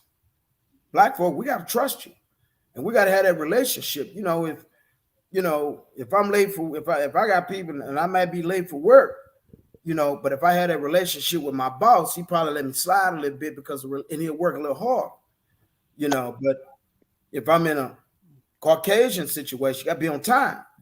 And in those instances, I got to build those relationships and have an understanding for those parents, this community, and the kids. You know, I got to win them by them trusting that, you know, the consistency of me being there and the consistency of me showing my face at as much things as I possibly can show, so they'll know, well, this dude is for real. He really want to be here. Instead of, I'm not at Lincoln trying to get a job so I can go coach South Grand Prairie somewhere. I want to be at Lincoln. And I think when parents see that, you know, we create that bond. And then, you know, meeting, creating reminds, you know, having barbecues, things that you do in your community. Because as a head football coach, you're not just a football coach, you know, you're a social worker, you're a politician, you're kissing babies. You got to pull all them in for people to get the community behind you so you can move forward. If you're not doing that, you know, it's gonna be hard. If you getting in your car going home every day and you don't have the time to do the job, it's gonna be very difficult for you to build it. So hey, Coach, I just want to shout out for you hanging in there with us and jumping on the show. What year did you graduate? You was Lincoln alumni. 1987. 1987. Okay, 87. Yeah, bro, you don't look it, do it like at all. I'm thinking he wanted to coach sample players. Nah. You know what I'm saying? Like my wife, two of my sister-in-laws went there in the era. I think they all graduated around your time and after your time. So, okay. Yeah, so I'm pretty sure they know you and stuff. I'm gonna have to look in that old yearbook and see if you did one of them pictures by that Tiger thing or whatever. But we appreciate you for being on the show, man. Any quick shout outs before we get out of here and get to our pick? Nah, just I'm a Born Dad and Spencer. That's about the only two I really talk to over there. Todd, just shout out, and I know the grind, and I respect what those people do as far as trying to get forward and getting us down the road in this business. Oh yeah, Todd is a watcher of the show. I'm pretty sure he watches. Oh, so okay. Yeah, he's a Lincoln graduate too. Yeah, he's a Lincoln guy, and he definitely usually in the chat. But he kind of lay low now. He just be watching. But he's a state champion now. He done did it all. Yes, sir. Yeah, he the kingpin now. He just kingpin. Yeah, he the kingpin now. He the king, as we say. He's the king. Yes. All right, Coach. Well, we appreciate you jumping on. And hey, man, you got some business outside the show anyway, so we'll chop it up. All right, I appreciate y'all having me on, listening to me. I know I get along with you. All right, you have a blessed night, sir. All right, y'all too. All right, Coach Jay. Where Matt at? Matt still here? Matt is back. He is. Hey, right Matt. here. Now, we had church on Monday. I guess it's just continuing. So don't be mad at me when you got to wake up on that 6 a.m. flight. That was my hey. Blame Pat. It's all right. No,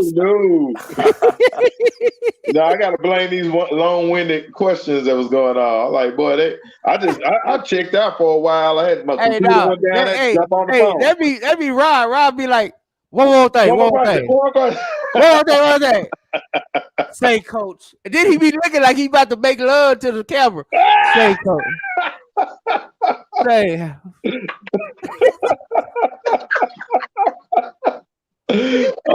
Oh my God. Come on, man. We got these picks now. Let's go. Top 10 games of the week. Let's go. We got number 10, Mesquite Horn. Shout out to Coach Allen, Coach Rowe against North Forney. Hey, man, I don't know if y'all be noticing in our group, but North Forney wide receiver coach, he been getting a little bit rowdy. Give him Mesquite Horn for J Mac. What you got, Mac? Hold on. Gotcha. I got 2 3-1 teams. North Forney's 3-1, but I got to go with my guy Coach Allen and the Mesquite Horn in this one. Big Will. Horn. What you got, Rod?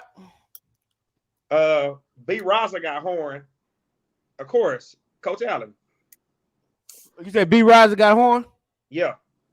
What you got, Pat? Turn the horns loose. And I don't mean people here. There you go. Hey, North Forney, I know you out there listening. Come on the door. We might be able to get you a pick. Yes, sir. Number 9, Wilma Hutchin. The game we gonna be at versus 4-0 Pinkston. What you got, Matt? Tell me about it. This is tough. Let me go with a little bit. I'm gonna go a little bit of upset here. Give me Hutch. Okay. Big Will. Yeah, I'm gonna go with Hutch, man. Boy, and that guy just staying together, and I think that's the week he gonna do it. Okay, swag it. I want to go with Hutch, but I'm gonna go with Pinkston just because of the fact I want to see Carter put that one on their record. Okay. What B. Rosa take on that? B. Rosa got Hutch. Okay. Go ahead, Pat. I'm gonna go with Hutch in the clutch. Okay. Well, hey, man, I'm riding with Coach Lewis. We're gonna keep the undefeated train rolling. I'm taking Pinkston. Done deal. Frisco Wakeland. Frisco Lone Star. Now I ain't gonna lie. I don't know nothing about Frisco other than a few housewives I used to deal with. So I'm gonna ask Matt. I'm gonna have to get Matt intel on this one. Talk to me, Matt. Lone Star has definitely fallen back to the pack a little bit.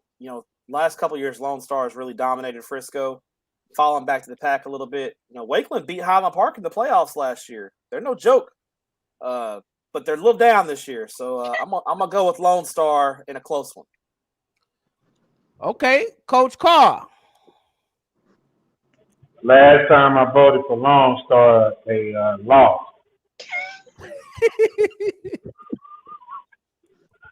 I'm saying they're gonna get a W this week. I'm going with Lone Star. All right, Bo Teasy. I'm gonna go with the Lone Star State. Hey, I'm gonna take I'm gonna take Wakeland on this one. What you got, Swaggy, you and B Riser? Raza got Wakeland. I got Wakeland. That'll work. What you got? Oh yeah, man! I don't even know why we got this up here no more. I don't either, bro. I have no idea why this is on here. I don't even, do we have to waste time? That's all I want to say. Do anybody got it? I don't even want to talk about it. That's 5 votes for Duncanville. Let's go. Yeah, 6. I want to say my joke. You want to say no? We ain't gonna do Lynn like that. Shout out, Coach Lynn. Keep your head up, baby. Yes, sir. We got Everman. We got Matt team. See, we might be able to catch Matt in his feelings on this one.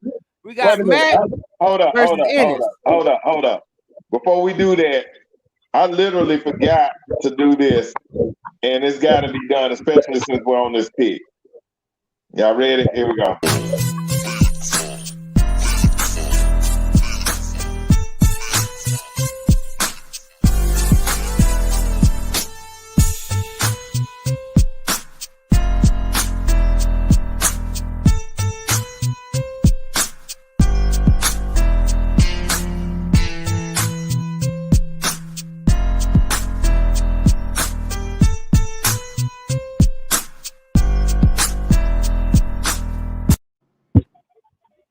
All right, Matt. Matt on the E block. Hey, did y'all see how I caught up though? My week was so great last week. I went 9-2. My week was so great. I done pulled up the third place. Killed the game last week. Yes, sir. I'm not gonna pull a swaggy and pick against my alma mater this week. So give me the E block. Let's go. Already. What you got, Will? Oh man, I'm just trying to figure out why this game is on. And we didn't want to talk about the Cedar Hill, the Duncanville game. I mean, it's the same thing. I mean, what are we doing here?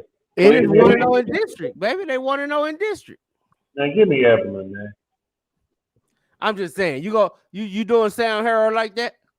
That what we doing? So the last time I went for Ennis, they got beat 42-2.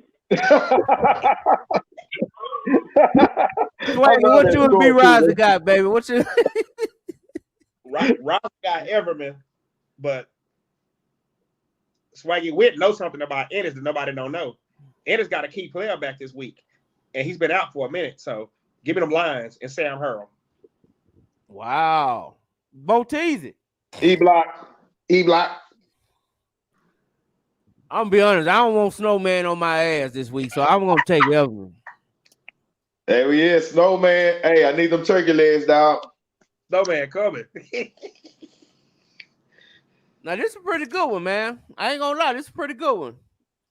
Bo Teasy, Lufkin and Forney, what you know?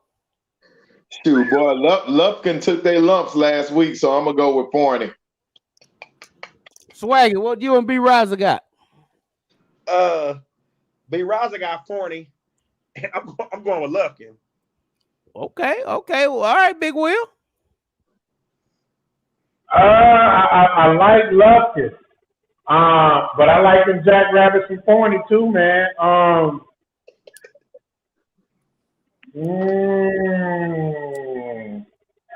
The way them East Fort, Longview did them boys over there, Longview. Dez Bryant is not walking through that door.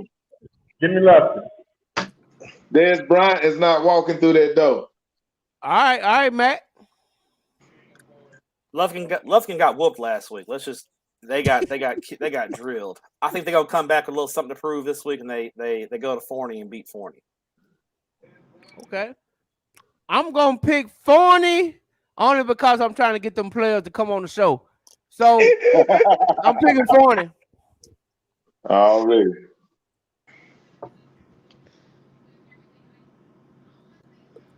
Ooh. Now this is a pretty good one. I ain't gonna lie. I don't really care about either one of them.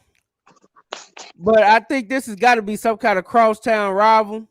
That's a rivalry. Yeah, that's what I'm saying. So how do you pick a rival? But I tell you what we gonna do. We gonna ask Matt first. Go ahead, Matt. Last year this game Heath won. It was like 77-70 in like triple overtime. It was crazy last year. I think Rockwall's better than Heath this year. Heath is real young, so give me the Rockwall Yellow Jackets. All right, Will, you heard him. Where's this game played? In Rockwall, we're both on that. Yeah, they share a stadium. Yeah. Who's on the home side? Lucas and Sanders. It's in Rockwall. I think Heath is on the home side this year. Yeah. No, man. Give me Rockwall, man. Give me Rockwall. What you got, Swagger? You and Bree Rouser. What y'all got? Rouser got Rockwall. Hey man, that kid Lake Bennett. Hey, I thought my boy from 4 years was something. Lake Bennett he gonna be a special. I gotta definitely go Rockwall. Boteezy. Hey, this is the battle of defensive coordinators trying to keep their job. Better not be the same game from last year because somebody getting fired in the fourth quarter. But give me the fighting Rockwallers of Rockwall. Yeah, we're gonna make that a clean sweep. Give me Rockwall too, Swag. Cool. Ooh. Man, now this is a good one now. Yeah. You got China Springs still kicking butt. And Parish Episcopal, who lost a heartbreaker to Sock. You know, Sock did find White Jesus. So they've been blessed. So was that luck? Or did Parish come down a notch? Tell me about it, Boteezy. I feel like China Springs is gonna take that one. They're gonna nip that one. A little close game. I feel like it's gonna be a great game though. Another one that might go overtime. Swaggy, what you and B Raza got? Raza got Parish. Hey man, they both state champions, but they both defending champions. But I got China Springs. Will Carl, what you know about it?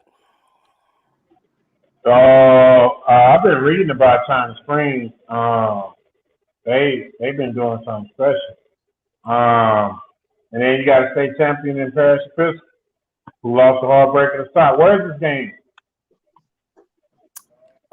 This game is in Tokyo. Oh. It's where in China? They play where? I got it at Parish. Oh, it's at Parish? Yeah, it's at Parish. On that blue field.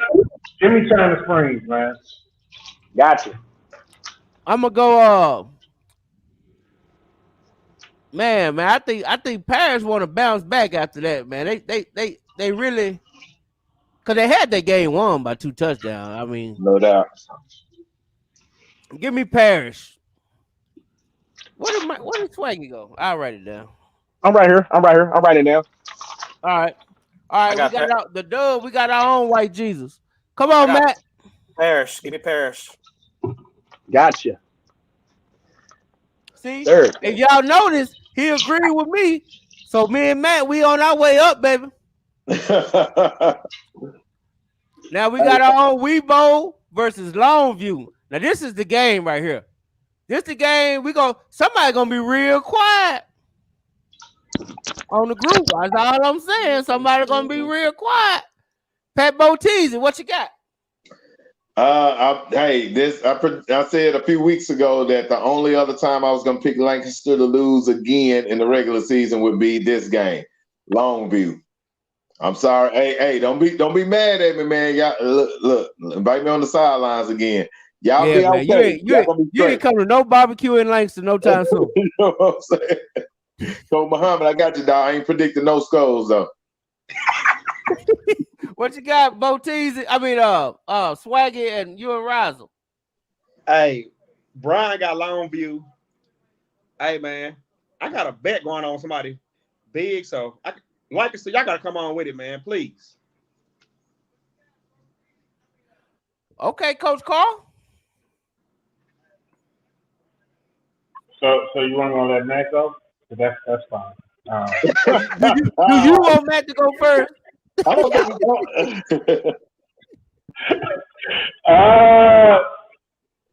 hey, look, man.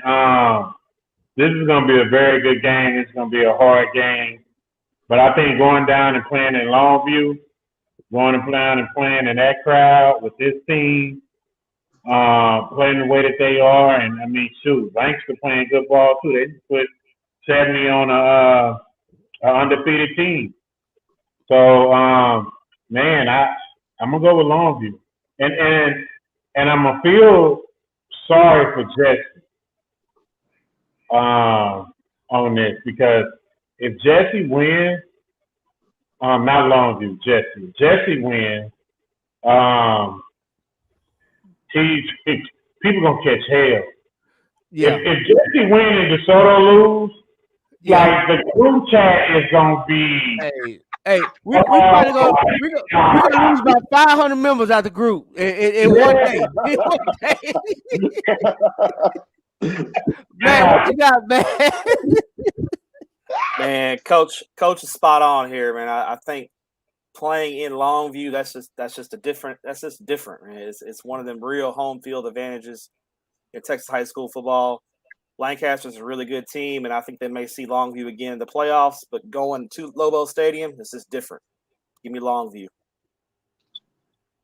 Their receiver just committed to Alabama today. Longview's wide receiver just committed to Alabama. Yeah, I see that, man. I ain't mad at you. Get your money, young man. Man, he's the real deal. He's no doubt. NIL deals going on everywhere. Hey, man, I ain't mad. Hey, Coach Paul, I told you I wasn't picking against you again. So it's Weebo, baby. Weebo. Okay. Hey, Pat, skip that and come back to that one. Come back to that one last. I can't. For some reason, I ran out of space, so that's all I can do. You got to announce the other one you were talking about. We'll announce that last one. Announce. The bonus game, y'all. Euless Trinity versus North Crowley. Why? Well, you announced it. What you got? Give me them Panthers. What you got, Will? I refuse to comment on this game. I'm not even sure why this game made the list, and I'm trying to figure out why we got so many over teams that's on this list. Damn. Because it's district now. It's district, baby.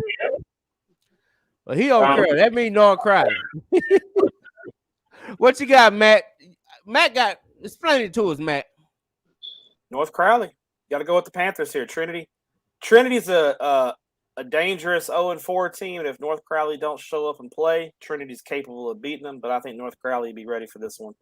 They'll be ready. So I got North Crowley. What you got, Boteezy? I don't care if it's North Carolina or North Crowley. It's North Crowley. It's easy. All right. Now can we get to the spotlight game? Now can we get to the? Hey, I'm going last on this one for a reason. Go ahead. You really think you Stephen A? Just because y'all got the hairline don't mean nothing, man. It's LeBron now. But yeah. in true fashion, we gonna go with Matt first. Matt, we got Watson Hatchet, baby.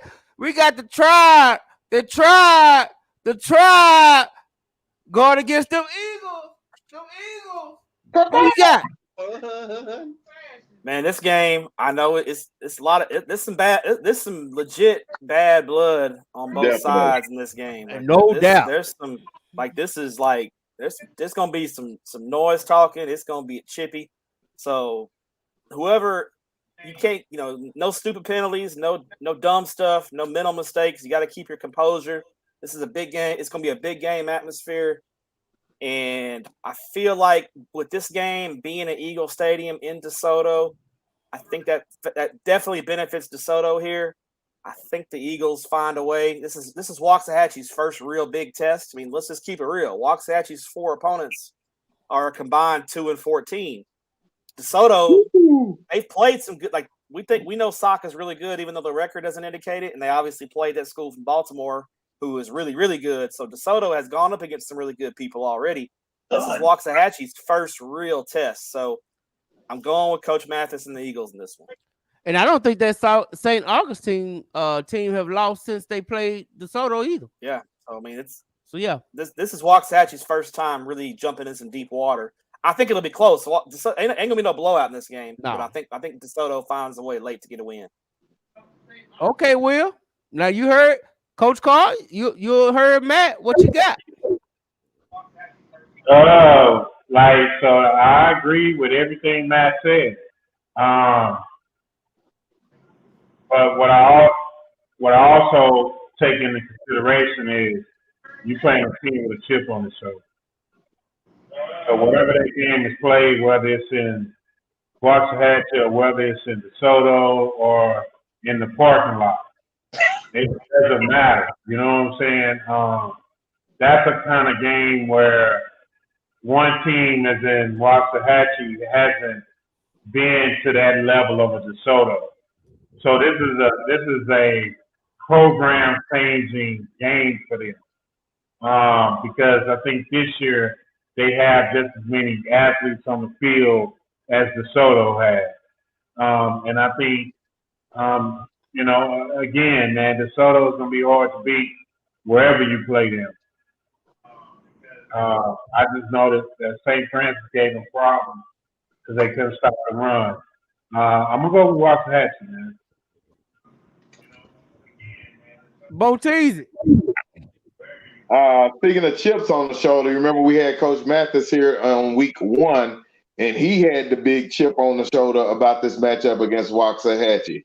Yes, he said he's got something to prove. He said this is the one that gave him some Pierce, fire, and vinegar. Not the sock game, the Waxahachie game. Yeah. So with that being said, at the crib, I see no way that DeSoto is going to lose this game. Like you said, it's going to be a close game. It's going to be a great game. It might be one of the best games of the year.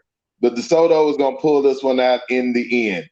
Not at the crib. If this is in Waxahachie, not at the crib. Coach Mathis ain't going to let it happen because he got that big chip on his shoulder. Okay.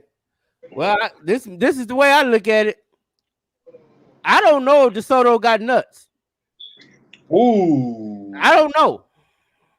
Because every time it's nut checking time, it ain't there. Ooh.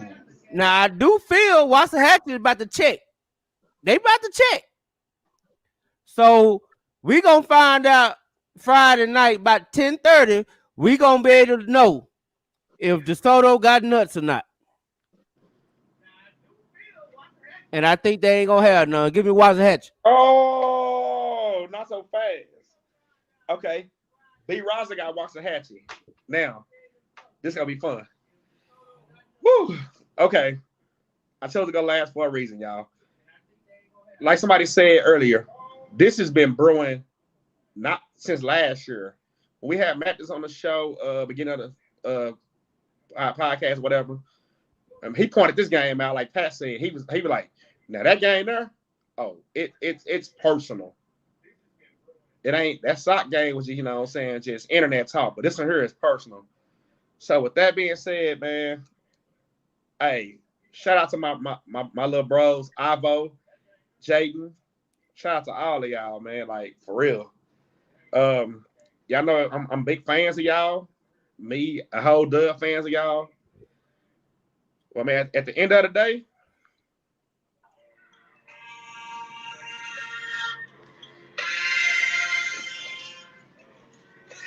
You want to be Lee Corso so bad. Give me them DeSoto. Eagles. DESOTO. Eagles.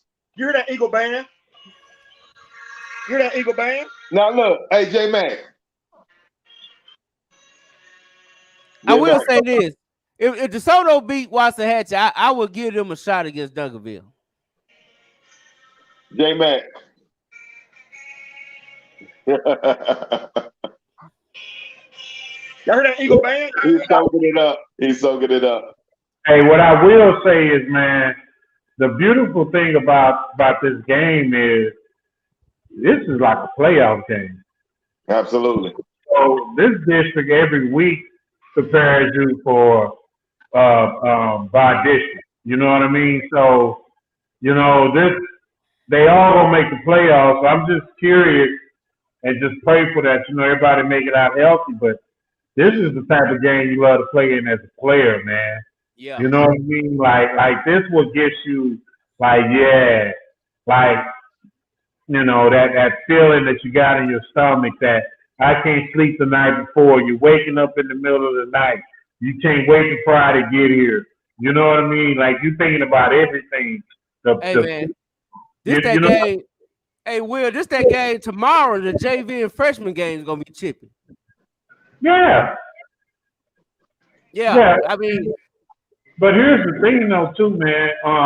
It's kind of ironic that you haven't heard from Ivo them or Waxahachie coaches, or you know, because they've been coming on the show regularly. So if you start to notice, man, there are a lot of teams who, when they get in the big game, who probably support us. They don't support us that week, man. They locked in. So, they locked in. Yeah, they locked in, man. Hey, man, one thing I know about Ivo, I promise you, win, lose, or draw, you will see him in the chat Sunday. I guess. Being in the chat is one thing, but being openly, you know, on air is something totally different. Well, you know? Hey, I told him. Now, one thing I did tell him, because, you know, nobody wanted them in the group, right? Nobody wanted the kids in the group, right? So I told him, I said, hey, y'all beat DeSoto, it's Waxahachie takeover Sunday night. Don't even worry about it.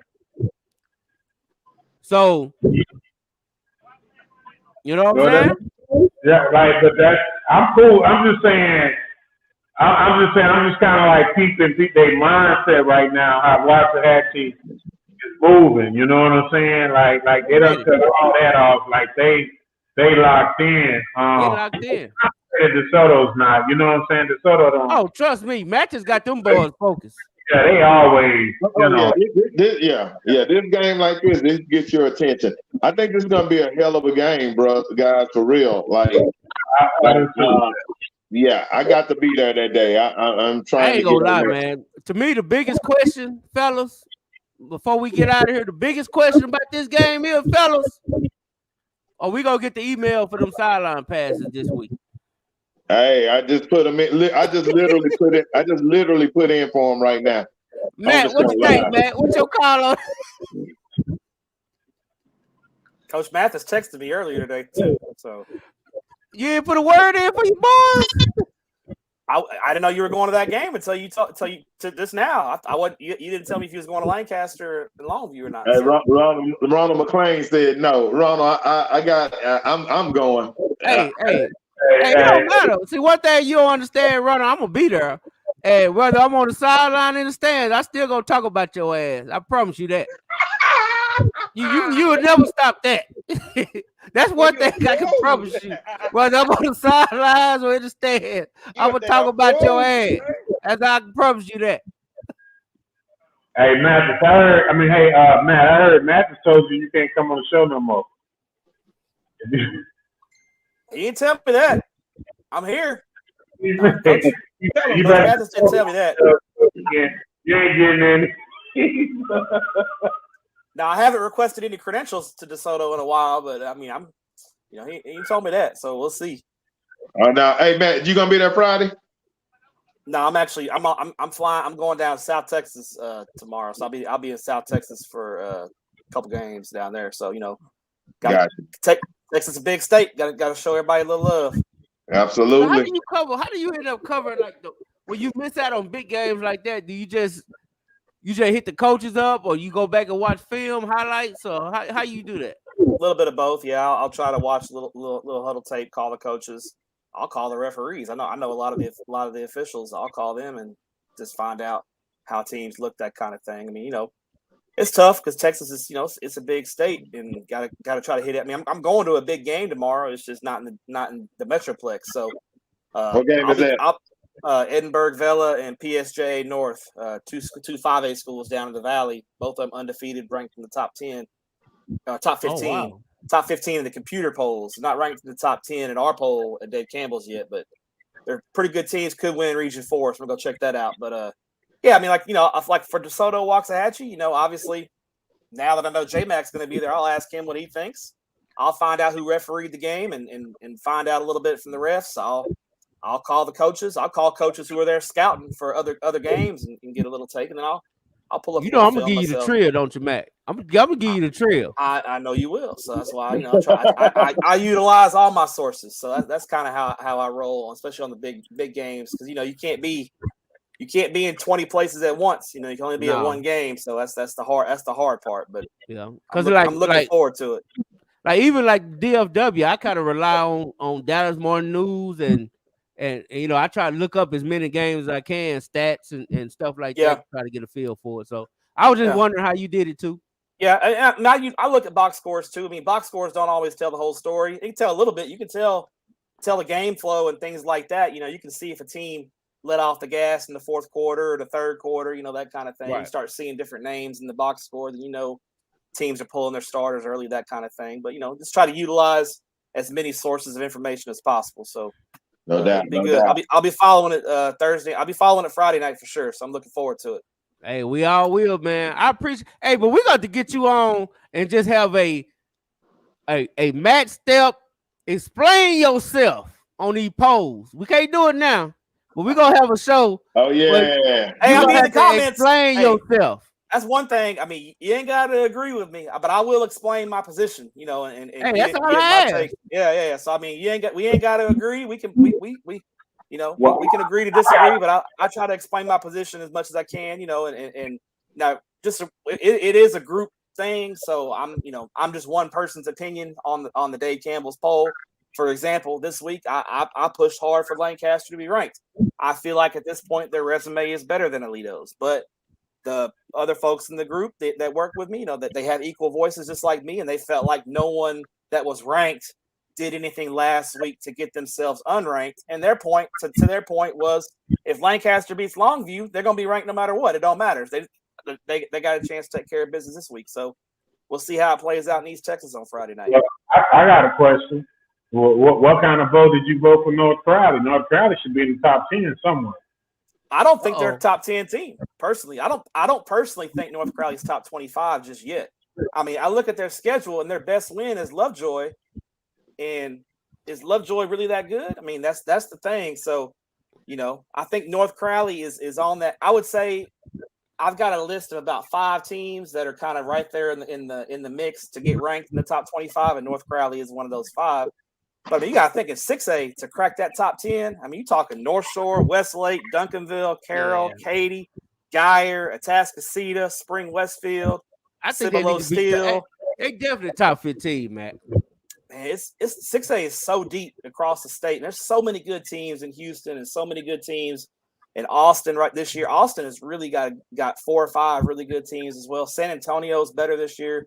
It's deep. It's a lot of depth this year. So I think North Crowley's in that mix, but they haven't quite done enough for me personally to put them in the top 25 just yet. So is Everman ranked? You better not have Everman ranked. They ain't done enough. Everman number 5. To me, Everman hasn't. If Everman would have beat Stephenville, I think Everman would be ranked. But they didn't beat Stephenville. They let it slip away late. So I'm just as hard on Everman as I am on anybody else, because I don't feel personally like Everman has done enough personally to be ranked. And even if they beat Ennis on Friday night, I don't think Ennis is as good as they have been. So I wouldn't rank them after they beat Ennis. They're gonna have to beat Midlothian Heritage probably later on in the year if the things progress to get ranked at this Well, point. who North Crowley got to beat? I think if they sweep Trinity and Boswell, because Boswell's undefeated. Boswell beat Trinity last week. They got Trinity this week, and they got their bye, and then they got Boswell after the bye. I think if they win those two, I think more than likely they'll crack the top 25 at that point. You know, that's the great thing about Texas high school football is we could talk about rankings and their opinions, and everybody's got one, just like a booty hole. But in the end, it's decided on the field, and all the speculation and talk.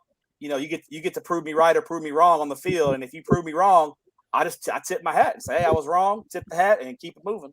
And what you do? Well, you know, one thing I like about polls, they ain't numbered, just like you say. They're just one person's opinion, and they good conversation. They're tremendous, especially early in the year when there's a lot of, I think by week 9, week 10, a lot of it's played itself out. Right. Still early in the year, there's a lot of debate, and you can say this and say that because there's good points to be made on. Like, there's a great point for North Crowley to be ranked. I personally don't feel like they're there yet, but I can see the take that maybe they should be ranked. I mean, it's a good debate and good discussion. Now you saw them hard hitting girls we had on the show earlier. That's North Crowley. I know. Keep playing, Matt. They gonna catch that. I don't want the smoke. I don't want any of that smoke. Want none of it. Man, guys, hey, it's been great tonight. Episode 13 in the books. Matt, we appreciate you. Any shout outs? Anybody want to shout out to, man? The podcast, your people over there or whatever. Now, shout out to everybody, Dave Campbell's, and shout out Southwest Airlines, a 6 a.m. flight. Let's go. We sorry, Matt. It's all good. Hey, y'all stay up late for my boys. I stay up late for y'all. Y'all good with me. Hey, I appreciate it, man. We do it for the dub, baby. Episode 13 in the books. Yes, sir. Yes, sir. You would think I would be ready to go off the show, and I'm not. Here we go. He ain't even on the screen. Outro music. Hit it. Outro music. Hey, I want to show Jay Boogie. I don't know if you seen the interview earlier, but I'm gonna play my son one more time if I get out. Just proud moment. We out. We do it for the dub.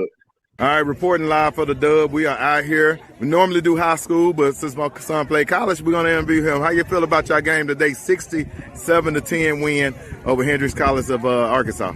I feel like it was a good team win. We played great overall. Offense was flying around, making plays. Defense was flying around, getting stops. It's probably the best game we've had so far. No doubt. We needed a game like this, and